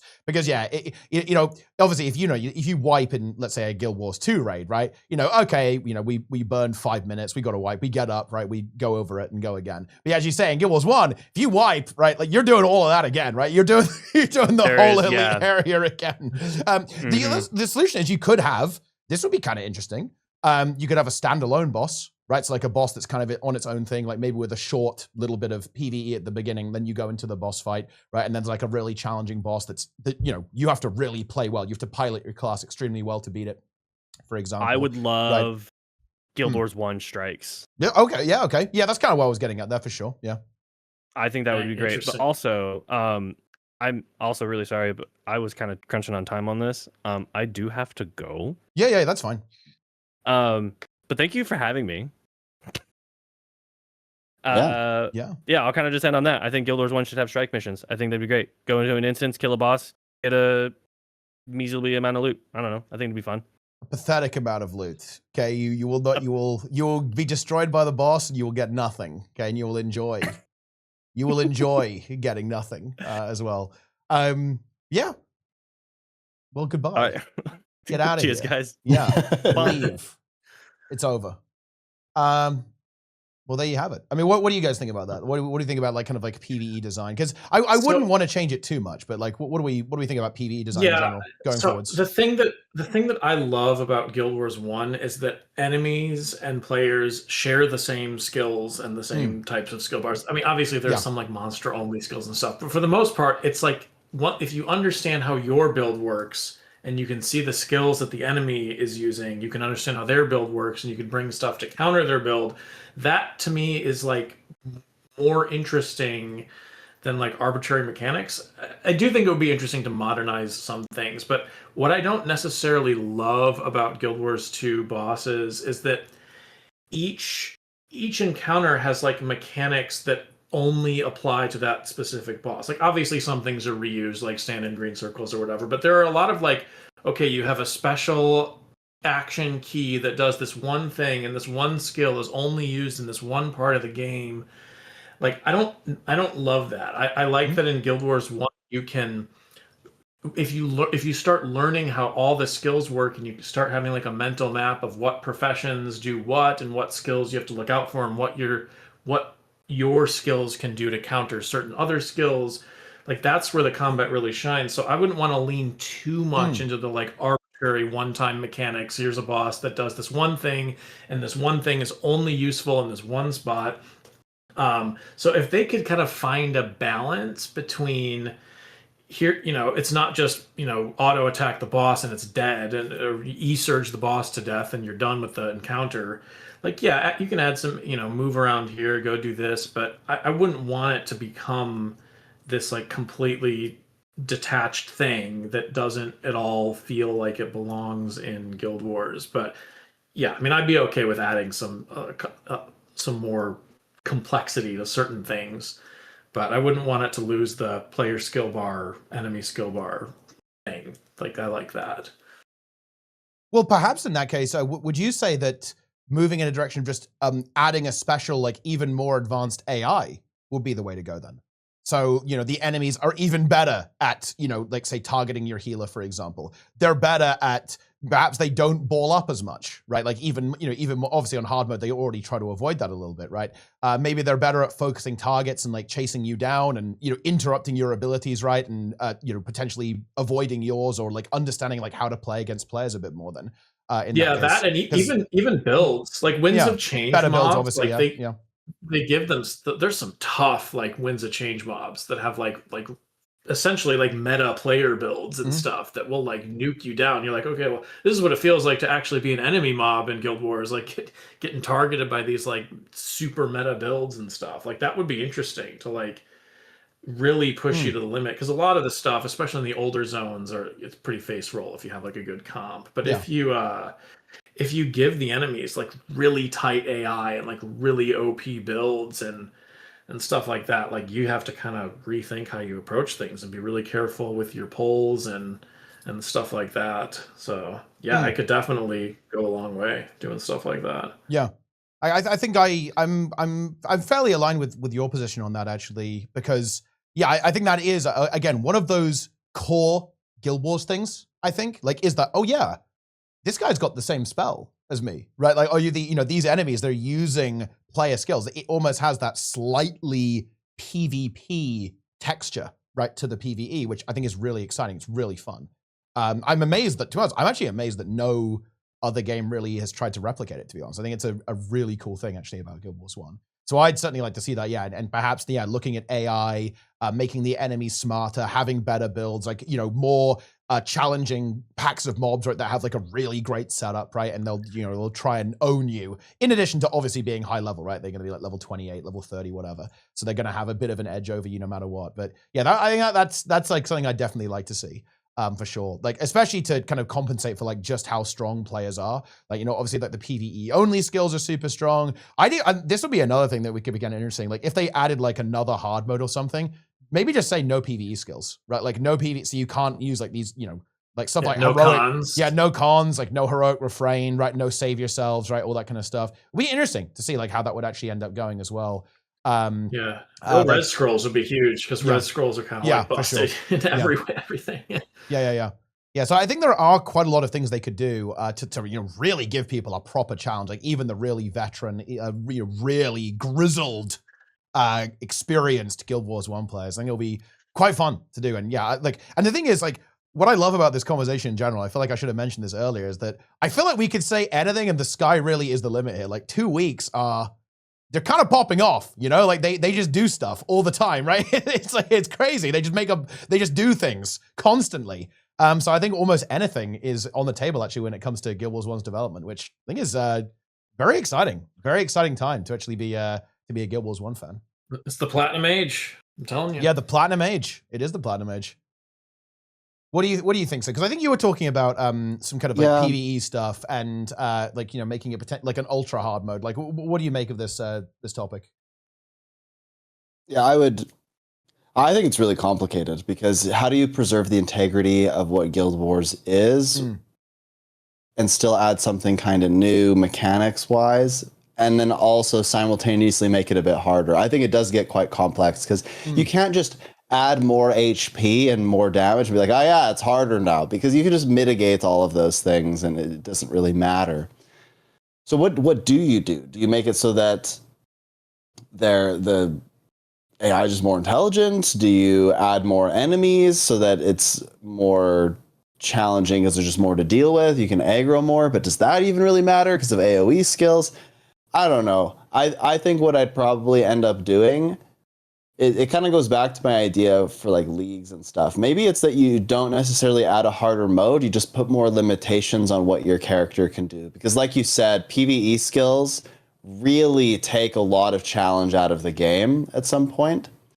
So if you were to do leagues or something, I think it would be interesting because doing hard mode, you could say like there are no consumables and you can't use PvE skills, and suddenly the game becomes actually quite a bit more difficult in a league context, right? Yeah. If you have to start fresh and then race through stuff and you also can't use PvE skills or consumables, suddenly hard mode is actually a bit of a threat. But if you were to take all existing stuff right now, I'm not sure how you do that well and preserve the essence of Guild Wars. I know I keep kind of going back to old school RuneScape, but it's like it's hard not to when they kind of set almost the model for this type of thing. I think they did a good job because a lot of the like older bosses, like the original old school bosses, like King Black Dragon and stuff, were like nothing. You just kind of go in and whack it and it's dead. But they somehow found a way to add like new bosses that have like new meaningful mechanics, but they still feel like old school. Like they have that essence to it. And I'm sure it would look different in Guild Wars, obviously, but I'm sure there's a way to like add new stuff without like completely ruining that Guild Wars 1 like flavor. Like there's certainly a way to do it, and I would be open to like some newer stuff and because a lot, bosses are basically just at regular enemies, but they have a shiny thing around them and they're higher level. Like, so it would be cool if there was a little something to it, but still keeping that Guild Wars feel. Oh yeah, I like old school RuneScape is actually, I think, a great example actually, especially when it comes to the PvE encounter design. Because I should have brought this up sooner. This is why we have you on the show. Because like I keep up with RuneScape, and I was watching the players tackle like the latest boss they added, right, like, as a part of this like a vampire themed quest that got added very recently. And I still gotta do that stuff. And it's got like proper mechanics on it as well. You've got to like dodge over these waves of blood that are coming in from different angles in the room. The boss has like a combo of little stabs, and you have to like dodge from tile to tile to avoid it. There's a lot going on there, and I've got a lot of friends who play OSR. I watch them stream it and so on. They complete the raids and all this kind of stuff. And the raids very much have mechanics, right? Like, mechanics that are obviously were not originally in the game in old school RuneScape, because, it's interesting to think about, right? But back then, like, the concept of raiding just wasn't as developed in the industry as a whole, as it is now, of course, right? Because it didn't really exist yet. People were, the devs were figuring out what is a raid boss, right? How does this actually work? Is very interesting. So I think there is definitely some stuff you can do that will still have that classic feel to it, that classic Guild Wars 1 feel to it. So I'm very interested to see like how they end up, kind of progressing this forwards and like adding new content to the game that's, going to be challenging and engaging, but obviously still accessible to potentially newer players as well. Yeah, it is interesting because old school RuneScape, all these new bosses and stuff, like, you got like Theater of Blood and all these newer stuff that's coming out. Like, even though they're proper raid bosses, when you do them, you still feel like you're playing RuneScape. It still is like click to auto attack, use your special attack, drink your potions, prayer flicking. They didn't add like a skill bar or something like evolution of combat. It still feels like you're playing RuneScape, just with like more challenging boss mechanics. Like, do that with Guild Wars. Copy the homework, someone said. Yes. It's good. It adds sailing to Guild Wars. There you go. That'll go. There you go. That's it. That would be pretty. That's how we get to Utopia. Yeah, right? we sail there. But then we're just ripping off Guild Wars 2 at that point. We did that with Castora. Yeah. And you did not like the ship minigame, did you, Sneb, actually, at the start of VOE? Yeah, look, if you enjoyed the 1.5 hour intro to VOE, which was you on like some kind of ship just role playing, and then it just never ended, then I don't know what to tell you. We are not the same. I did not buy VOE. It's the first Guild Wars product I have not bought on release in forever. I don't even have it. Never even played it. Wow. I'm officially out of touch in Guild Wars 2 for the first time, and since it launched, actually, I'm all in on Guild Wars 1 now. Wow. Fair enough. Yeah. That's crazy. There's one more thing, and actually, funny enough, but it's appropriate segue, actually, is actually monetization I want to talk about. Yeah, I wanted to go there. I want to go here. Add the gem store to Guild Wars 1. Oh, yeah. I want to swipe. I want to swipe on Guild Wars 1. But I think this actually is a really important topic, actually. Because, spoiler alert for all of our dear listeners here, if they're going to develop the game long term, it obviously has to be profitable, right? Like, they have to make money by doing it in some way. And this is a really interesting one because Guild Wars 1, of course, doesn't go for the sub fee, same as Guild Wars 2. And historically, they've sold expansions. And we don't know exactly what they're going to do, right, with the new content, like how that's going to work. There's, they kind of said, oh, yeah, if we add new stuff, it will be bundled with Eye of the North or something, right? It's not entirely clear how things are going to go. But I am very interested to see like how they end up monetizing the game. Like, I'm sure they'll add like new cosmetics and so on, like in the cash shop at some point, right? Potentially quality of life stuff as well, right? Like, I don't doubt that's potentially on the table as well. I think the obvious one would be like an infinite identification kit, infinite salvage kit. Those are like the two big sellers in Guild Wars 2 as well, right? But the content, like at some point they've got to sell it. Like, do we think they're likely to go for something like the bonus mission pack? Do you think they're going to go for an expansion sell at some point? Are they going to have the resources to make something that kind of is worthy of being called an expansion? Like, where do we think they're going to go with this? And honestly, like, where do we want them to go with this? I suppose would be my question here too. I would just, I mean, I would pay I think there's a lot of Guild Wars 1 players that are like, take my money, right? If they made some small like Eye of the North, maybe even if it's smaller than Eye of the North, I'd still pay $20-25 for the content just because I like the game and because I think it's worth it to me. Yeah, I hope they go that direction. Instead of putting your money towards platinum guild subscriptions, put it towards actual content to keep the game alive. I mean, look, that sounds like a pretty good idea to me. That's for sure. Because like obviously and I think the game did do very, very well actually.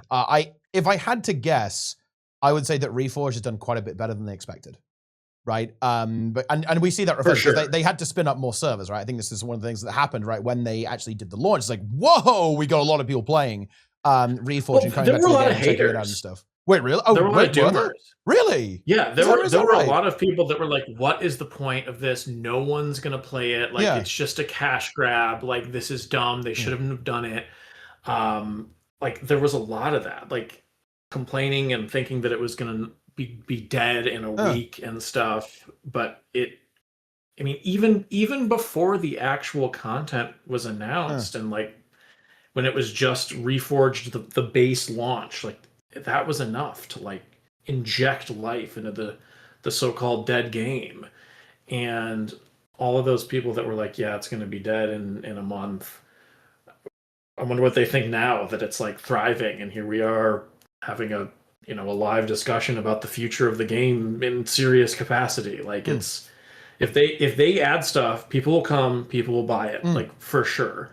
Like I've said it before, but they didn't even really add anything new. All they did was say, hey, this is a game that we'd like to support now. And that did it. That resurrected the game. Like imagine what would happen if there was a real expansion. Like people would for sure buy it. That'd be sick. I'll give them my money right now. I'll get my credit card out live on stream and buy it. Yeah. Well, you need a webcam for that. Otherwise, how are people going to see it? I'll show the card. I'll show the card on the webcam. Put the wacky numbers on the back.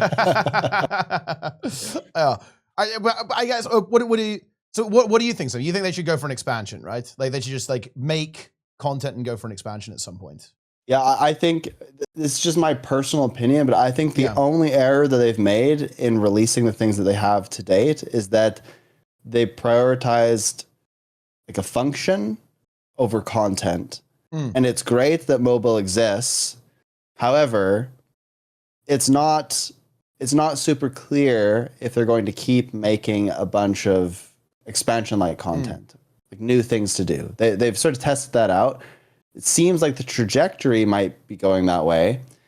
But if you're somebody who's just discovering the game for the first time, and you're even like a little bit aware of what MMOs are, your first question is always going to be, is there a community? Do people play this game? Is it dead, right? And you look and you go, okay, well, they've made one thing recently, and that's kind of it.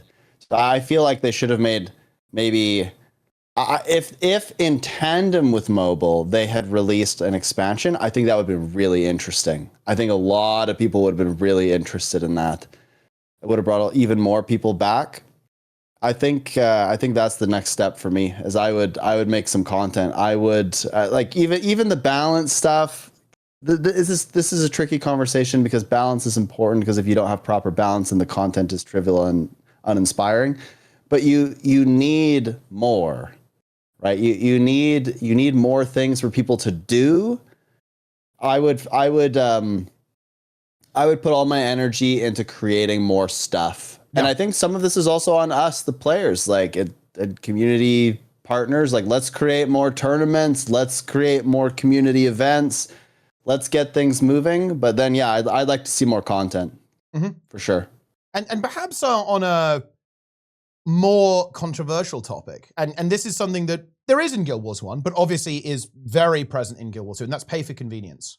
And I was talking about infinite salvage kit, right? Infinite identification kit. This is a big thing in Guild Wars 2 for the Guild Wars 2 players Guild Wars 1 players who maybe aren't familiar with the Guild Wars 2 monetization model. It's very much like a big part of the game that you can spend money or farm gold. To be fair, you can farm gold and then buy the gem premium currency, right? And then you can by convenience, right? So obviously in Guild Wars 1, you can already get bank tabs, you can get character slots, all that kind of stuff. In Guild Wars 2, you can get inventory space, bank tabs, and, various items that make the game less annoying in some way. So you can get a salvage kit that is infinite.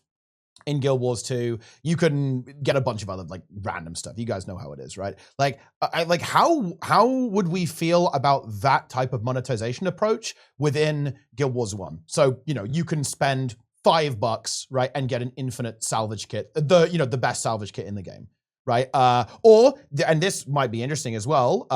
They recently added these new items, right, that help you with vanquishing, right, and with map completion, right? Or rather with cartography, right? Like in-game helpers for cartography. What if they actually sold you infinite versions of those for, a relatively inexpensive fee, like $5, $10, something like that? Like how, what do you think the community response to that would actually be? What do we think?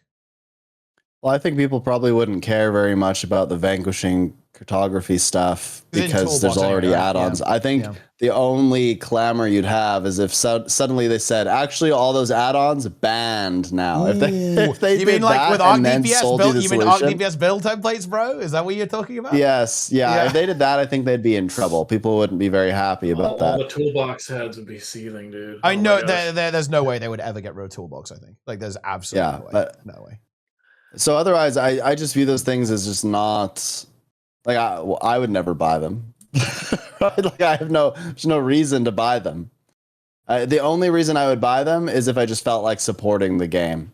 So whatever. I'd almost rather those types of items go as Z-coin rewards or something.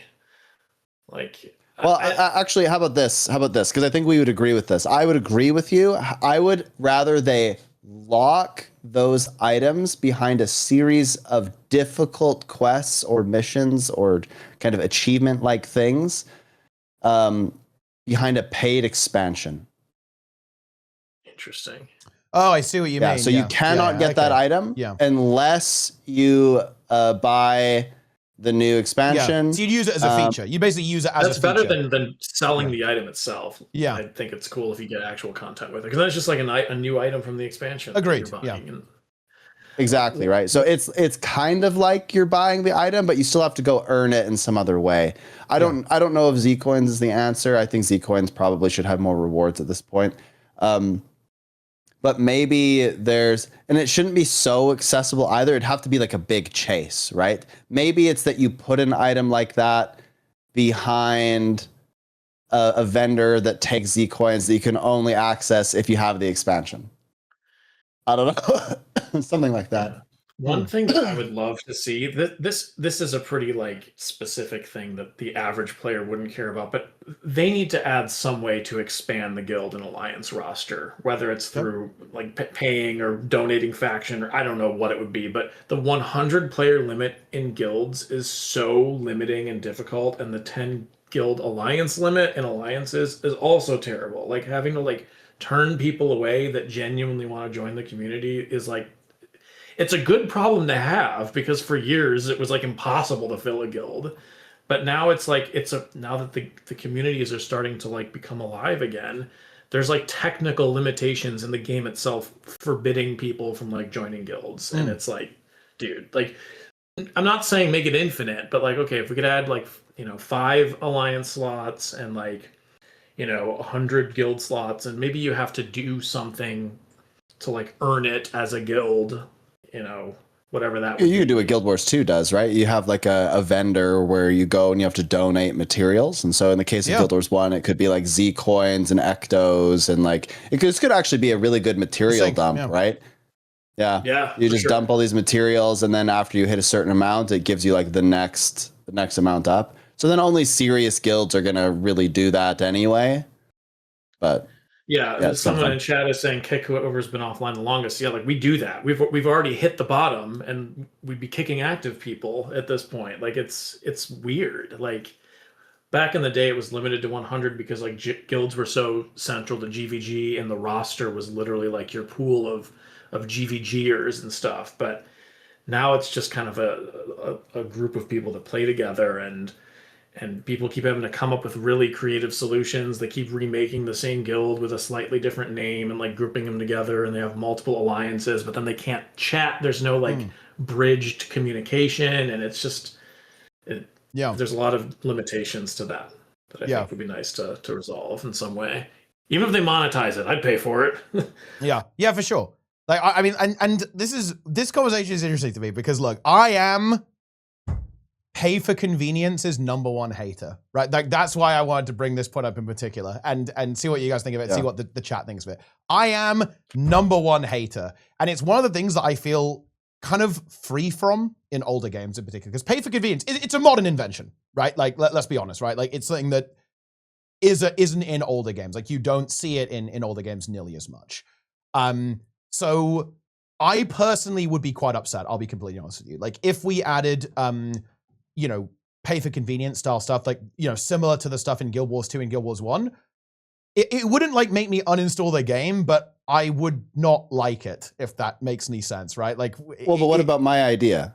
Well, that, you know, that, that would be based. Yeah, no, I don't really view that as then, if you have to buy an expansion and then within the expansion, there is a way to earn a convenience item. Yeah, I'm 100% behind that. That would be, to me, that's perfect, because that means that the developer is able to offer this convenience as a feature of an expansion to the player versus a completely isolated thing that just has a $1 price tag on it in the store. So I'd be completely down for that 100%. Yeah. Because then you have like an in-game journey to obtaining it, so it's not as disconnected from the game if you do it that way. So that would be completely acceptable to me. But just having it as like a flat purchase, it would be upsetting to me. In the same way that if ArenaNet started selling gold, for example, let's say that you can just buy Ectos and Platinum from the from the cash shop. I imagine that would be really upsetting to a lot of people. No shit, right? And I certainly wouldn't be happy with that either if they did that as well. So for me, it's kind of like it's kind of similar in the same way, right? Because all you're doing with, like, say, buying gold, you're just paying to skip playing the game, right? That's what you're doing. I don't like that. It's funny because some of the stuff that's in the Guild Wars 1 store now is like pretty much directly pay to win. Like, you could buy a skill unlock pack, a pet unlock pack, mercenary heroes, all that stuff directly will like make you better and make you like skip stuff. But that stuff is somehow not as bad as what you're talking about. Like, I would rather have what we have now than these like, pay for convenience things, especially since in Guild Wars 2, it almost feels like some of the like content is designed to make you like annoyed. Like, you open up bags and you open it up and there's more bags and then you're like, oh, I can't hold anything. So then you have to buy more like inventory slots, and like that stuff is no good. Like the skill unlock packs, even though like on paper, if you look at that, you think that's like this horrible thing. Like, I think that's fine. Like, I'd rather have this than... I don't like it because it seems to be like a noob trap to me. Because like, who the hell is buying that? Like, you know what I mean? Like, people who buy alts do it. Like, if you buy an alt account and you want to like get it set up for whatever you're doing, you just buy the unlock packs. People do it. I guess so, but I mean, I don't know. Like, it feels like you can kind of get your skills pretty quickly. But I suppose if you just really want to get it set up instantly, you got a bit of spare cash, right? Just like throw it away. I guess it's fine. But I don't view that as problematic because, again, it's not like it gives you a unique skill that you can't get by playing the game normally. And it's like kind of easy, right? Like to unlock the skills you want, in my opinion. But it's kind of like a level 80 boost. This game's version of that. So whatever. That's not a huge deal, I think, right? To have that stuff in the game. Like, if it unlocked, like it doesn't do elite skills though. Even it's like, isn't it just regular skills that it unlocks?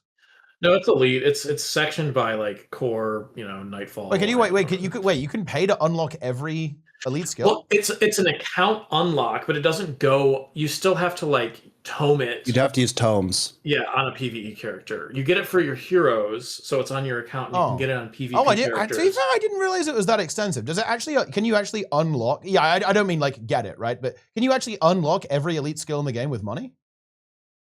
Yeah, you buy the unlock. I know it.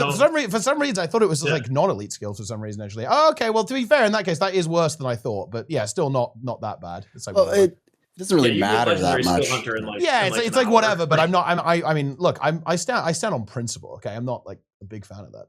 I don't like it. Yeah. Well, the only reason that it actually even matters now is, again, because people have infinite wealth, right? Like it does.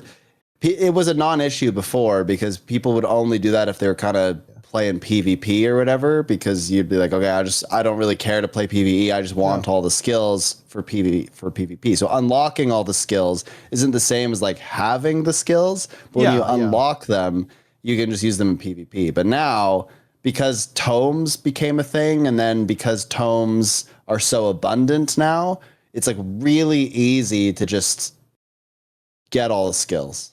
Well, if you unlock them. And to be fair, also, I think that, you know, the fact that you can get them on your heroes immediately is also pretty impactful, right? But look, I suppose this does give, you know, some credit to this, because I didn't even know that's what it did. I have never felt the need while playing Guild Wars 1 to even click on that in the store, right?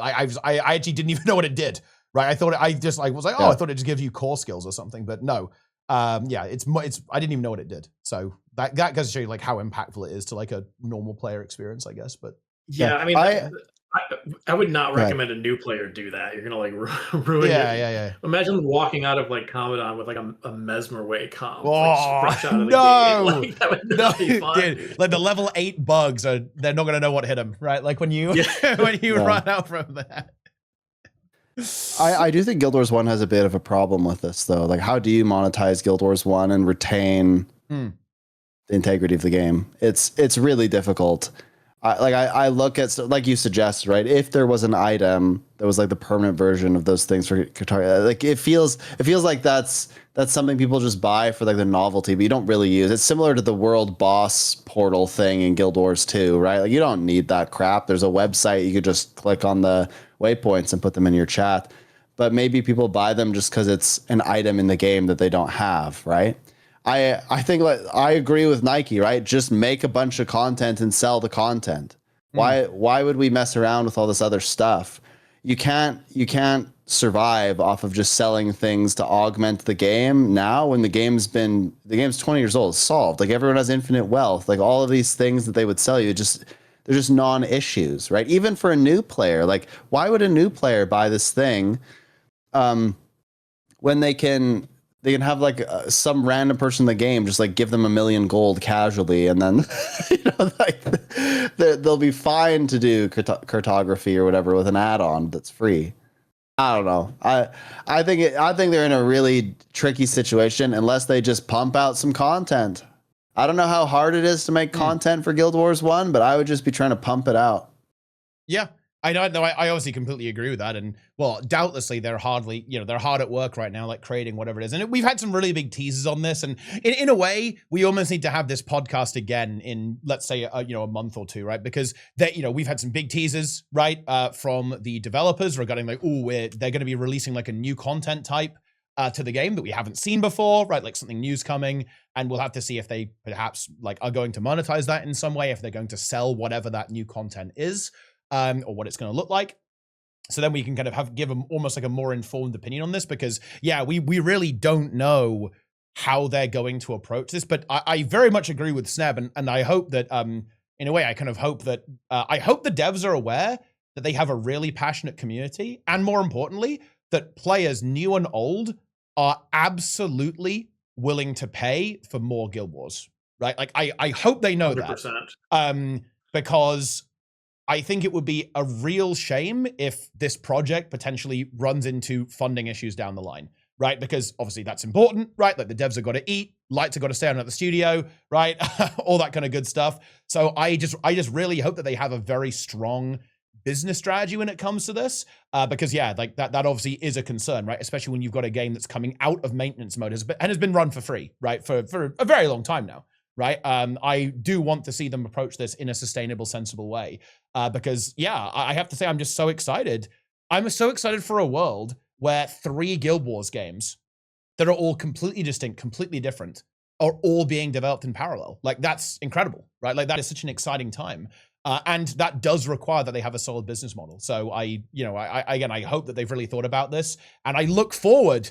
I'll be right there with Doombox. Okay, I am ready to swipe my card to buy Guild Wars Utopia Reforged. Right when that comes out. Yeah. Okay, a hypothetical. Yeah, take our money. I have a hypothetical. Yeah. Let's say Ooh, I'm trying to think of a way that this would work. But okay, the basic concept is they essentially have a button that's like a supporter button where you can just tip them. Right? You can just like give them money for almost nothing in return. So that's option A, where you could just like give them money. Option B is you could just give them money, but what you would get in return would be just like something that basically signifies that you're a whale. You know what I mean?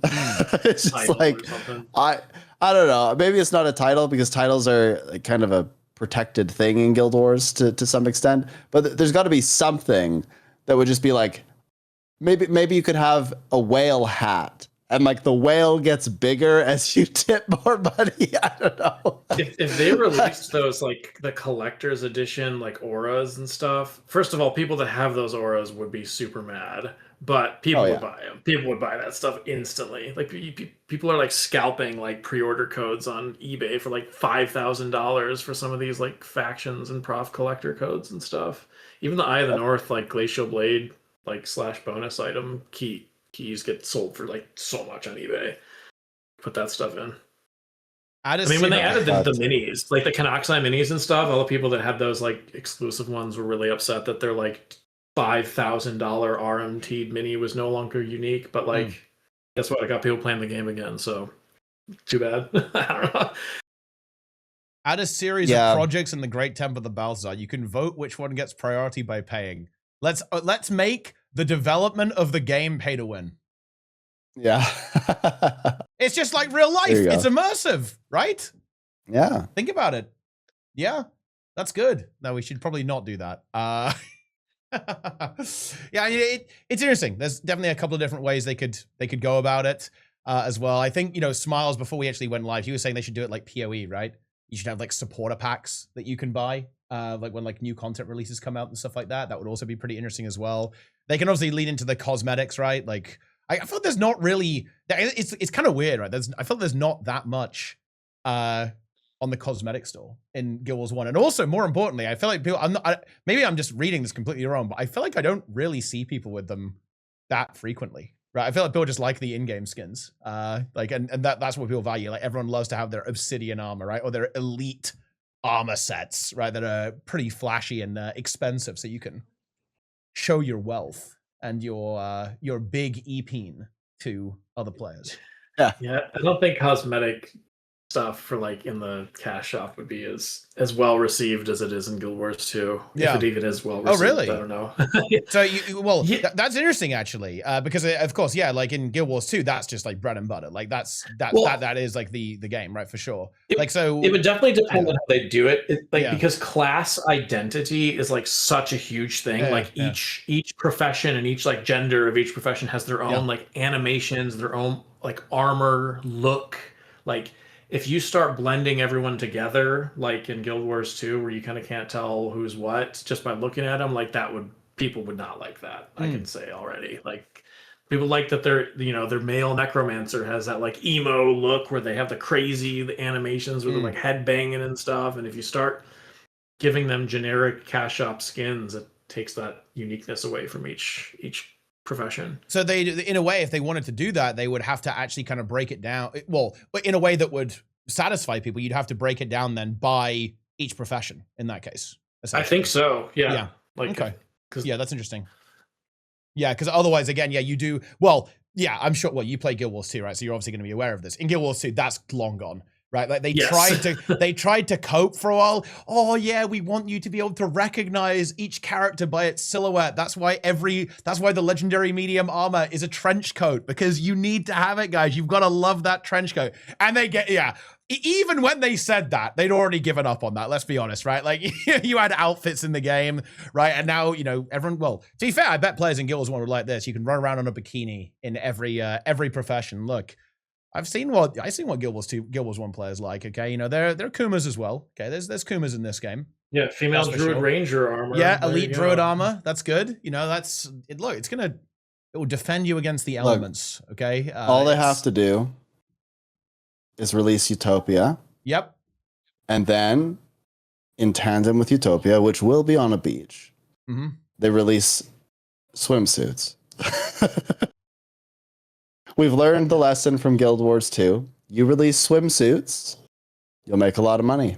It's perfect. Release chaos boots for all the feet people. Chaos Speedo. Chaos Speedo. Chaos boots. Very nice. Chaos bikini. Yeah. It's kind of like the Zodiac set in Guild Wars 2, actually. True, actually. Yeah, I guess it is a little like that. Yeah. See, look, everyone already thought of that in Guild Wars 2. But yeah, I guess I don't really have that much else to say about that. Do any of you guys have any kind of closing thoughts on swiping in the future of swiping in Guild Wars 1? Before we kind of wrap things up here. I think we've kind of covered it. Yeah. I've kind of got through basically everything I wanted to talk about. It has been a pretty fun show. I guess one more thing before we kind of introduce and then vanish into the night, vanish into the ether, is Sneb, do you want to tell us a little bit about what's happening next weekend? Next weekend. Join us for the Vanguard trials. We have an awesome Guild Wars 1 tournament next weekend. The premise is this. You team up with 3 other people. You race to kill Maz, which is the last boss in the tunnels, the Forsaken tunnels in the pre-searing. You go in there, you do the series of quests. I think there's like 5 quests total. Those are sort of your milestones. You do each quest, you kill the end boss at the end, the timer stops, and the team that completes this the fastest will win a blanket, which is sponsored by ArenaNet. Pretty cool. ArenaNet is getting involved for a community event. We've got some blankets. We're also supposed to have some giveaways going at some point too. So there's also a chance, even if you don't enter the tournament, to get the blanket. There are also going to be tons of other prizes and stuff. So stay tuned. It's going to be next Saturday. You can still sign up. You can sign up until July 30th. And the beautiful part about this event actually is that really anybody can just get 3 people together and go, right? It's in the pre-searing. It's the beginner content, so to speak. We've tested it. We anticipate that it'll take people somewhere, maybe the fastest. I don't know how fast the fastest teams will do it, to be honest, but I'm thinking somewhere between 2-3+ hours for most people. And so, yeah, it's just kind of a fun thing to do on a Saturday. And we hope to see more people there. I know that we've had quite a few teams sign up. We've already achieved, I think, my goal at least, Teapot. So I think the more the merrier. We'll see how many we get by July 30th. But yeah, you have anything to say about it? Oh, I've just got, well, what I'm saying, I'm just really excited to be involved in an event for Guild Wars 1. As I'm sure some people watching the stream know, running competitive style events is like a really big passion of mine. And, Sneb's too, right? Like we've done a lot of stuff over the years in Guild Wars 2. We love esports, we love competition. So yeah, I'm really happy to be involved in this. And obviously it's going to be great to actually commentate it with obviously Sneb himself, Smiles, and Gwen as well. It's going to be coming up next weekend. It's going to be on all of our streams. So you definitely don't want. And even, yeah, I think it might even be on the official Guild Wars. It should be, yeah, channel as well. Yeah, so you can see it on all of our channels and the official Guild Wars channel, guys. Like they're big in to the competition. We absolutely love to see that. We really do. And yeah, with any luck, actually, I'm definitely looking to play a bit more Reforged as well. Like I did the whole hardcore series as well. That was really fun. Like playing through the entire game again without dying. Only to narrowly escape death with the doom bug that nearly killed all of us. Unlucky. But yeah, I definitely want to go back and play some more Guild Wars at some point, especially when there's some new content coming out there as well. So with any luck, I'd like to do some more stuff. I think this is very much Sneb. I think this is kind of idea to kind of test the waters a little bit, like see how it plays out, see what kind of pickup we get, like how many people are interested, like how many people are going to be hyped up about that kind of content. And hopefully we might do some other stuff in the future, I think, for Guild Wars 1. Maybe some PvP stuff, some PvE speedrunning stuff. We'll see. Yeah. I think it kind of depends what the people want. But yeah, I think already this has been pretty successful from a signups perspective. And if we got maybe even double what we have right now, that would be crazy. And then I think that would easily translate into another event down the line. I'd love to see more stuff for Guild Wars 1. Yeah, absolutely. And of course, it's really exciting to see ArenaNet get involved too, right? And I'm sure that we can maybe get some more stuff like that cooked up down the line. To be clear, guys, we can't promise anything here on this, but many of you guys might know that, in Guild Wars 2, right, like there's even special titles, right, and stuff like that for winning events in that game. And obviously, like, we'd love to, potentially have a conversation about getting that in Guild Wars 1 as well, like for some of the stuff. I think that'll be very, very exciting for a lot of the competitive players in Guild Wars 1, I'm sure. Yeah, it's really Exciting cool to see times. this stuff happening. I mean, like, it's cool to see, you guys talking about Guild Wars 1 and having actual events going on in the game and bringing new people in and having a competitive thing in the game. Like, it's awesome. It's really cool to see because I've been on like podcasts and streams and stuff, and I've always kind of been like the token Guild Wars 1 guy in the room, and everyone's talking about Guild Wars 2 and seeing like actual things going on in Guild Wars 1 once again, like it warms my heart, as they say. Yeah, 100%. And I think that's a great place to kind of wrap things up a little bit here on the show. Thank you very much for watching, everyone. It's been a really, really fun time, and definitely stay tuned for the Vanguard Trials coming up next weekend. Very, very exciting indeed. An introduction to some reintroduction, perhaps, to some fun Guild Wars 1 competition. And I'm just going to give a quick moment to our wonderful guests here to outroduce themselves a little bit. Okay, and first of all, let's actually have our token Guild Wars 1 player here, because we had 2 Guild Wars 1 players, so unfortunately you weren't a token for half of the podcast, but unfortunately Smiles left, leaving you being the token. But yeah, it's Doombox. What's up? What are you up to these days? Where can we find you? So I have a YouTube channel that I try to post at least 2 videos a year on. So I've been making Guild Wars 1 videos since 2008. I was 14 back then, and I am no longer 14. Lately I've just been doing kind of general news stuff and checking out the new stuff. And there will probably be some like new player guides and stuff. But also quickly want to shill for my guild, Knights of Echovold. We have a really solid in-game community. If you're looking for a guild, check out my YouTube channel and go to like any of my recent videos. There's a link with info on how to join in the video description. Very biased, but it's one of the longest running continuous guilds in the game, almost 20 years now. And we got a really solid group. So check us out. Love to see that. And of course, that's going to be linked in the description, guys, and also in Twitch chat right now. The power of the bot is truly insurmountable. And up again, Sneb, you told us about Vanguard Trials, but tell us, are you actually going to be able to stream more times than Doombox uploads? I will stream tomorrow. You're struggling on that. Like, this guy never goes live anymore. I will stream tomorrow. I basically have not streamed in July like at all because I've been really busy. I've been in a couple of pickleball tournaments. I've been focusing a lot on my physical health. So that's good. That's good, people. I've had for those that have followed the lore, I've broken my foot twice. I've been a little unlucky, but yeah, I'm back in it. Won a silver medal at a pickleball tournament on Friday. Getting really into that. Very good for my health. So so that's good. But yeah, I'm going to stream tomorrow. But you can find me. I hang out in the Skane Gang Discord. It's SKEINGANG. We also have a website, skanegang.com. Big guild. Maybe we'll start making the actual Guild Wars 1 guild because we have one. We just haven't populated it, I guess. But yeah, we'll see. I'm also doing like a little, I don't do this stuff very often, but I have a couple copies of Guild Wars 1 to give away. We're doing that on the Skane Gang Discord, so if people are interested in that, you basically click a button and yippee, like you're entered. Awesome. So I'll be doing that, and then I'm also doing some gems at the same time to celebrate the Vanguard Trials and hopefully encourage people to get in there. If you want to join the Vanguard Trials, the event next week, but you don't have a team, there's actually a team that kind of formed up. We have a little LFG channel on the Skane Gang Discord where you can find other people that are trying to find a team for the event, and you can just kind of pug it, and I think a couple of the teams have done that, and I think it'll be really fun. So yeah, just get in there, have a good time, say hi.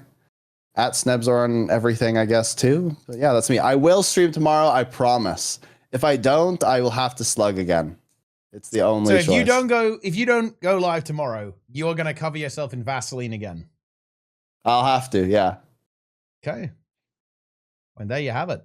And I'm gonna give a shout out to Smiles, who is not here anymore. But if you like doing Guild Wars 1 content fast, you should definitely check out Smiles' YouTube and Twitch as well. You can find a lot of kind of like speedrun content over there as well. And he also does teach people stuff as well. So if you want to learn, you can definitely hop on board there and figure out how to actually beat the content in an efficient way, or maybe die trying. Only you'll be able to find out there. But yeah, definitely go check that out. And of course, for all of the hosts here, there will be links all over the place. You should probably click them. You should use their referral links. And of course, stay tuned for more TeaTime here as well. You can follow the stream, subscribe, all that kind of good stuff. You know the drill, guys, okay? You know the drill. You do the engagement thing. You click all the little buttons. You leave your comments. And definitely let us know, particularly here, guys. Like, if you're a Guild Wars 1 enjoyer, or perhaps you're a new player. Maybe you don't play the game, but you're interested and you have some opinions on it. Like maybe something that would make you play. Maybe there's a reason why you don't play now. Definitely let us know about this. This is a super interesting time for Guild Wars 1, right, going into the future. So I'm very interested to hear how people are feeling about Reforged right now, how people are feeling about the future of Reforged, what people want to see, what people don't want to see, all that kind of good stuff. And definitely join the 2 weeks Discord as well and give your feedback there, right? That the devs are very active. The devs are watching, and who knows? Maybe your suggestion will make it to the game. Who knows? But either way, that's going to do it for us. Thanks for watching, everyone. Hope you enjoyed the show. We'll see you all next time. But until then, we're out of here. Take it easy. We're out.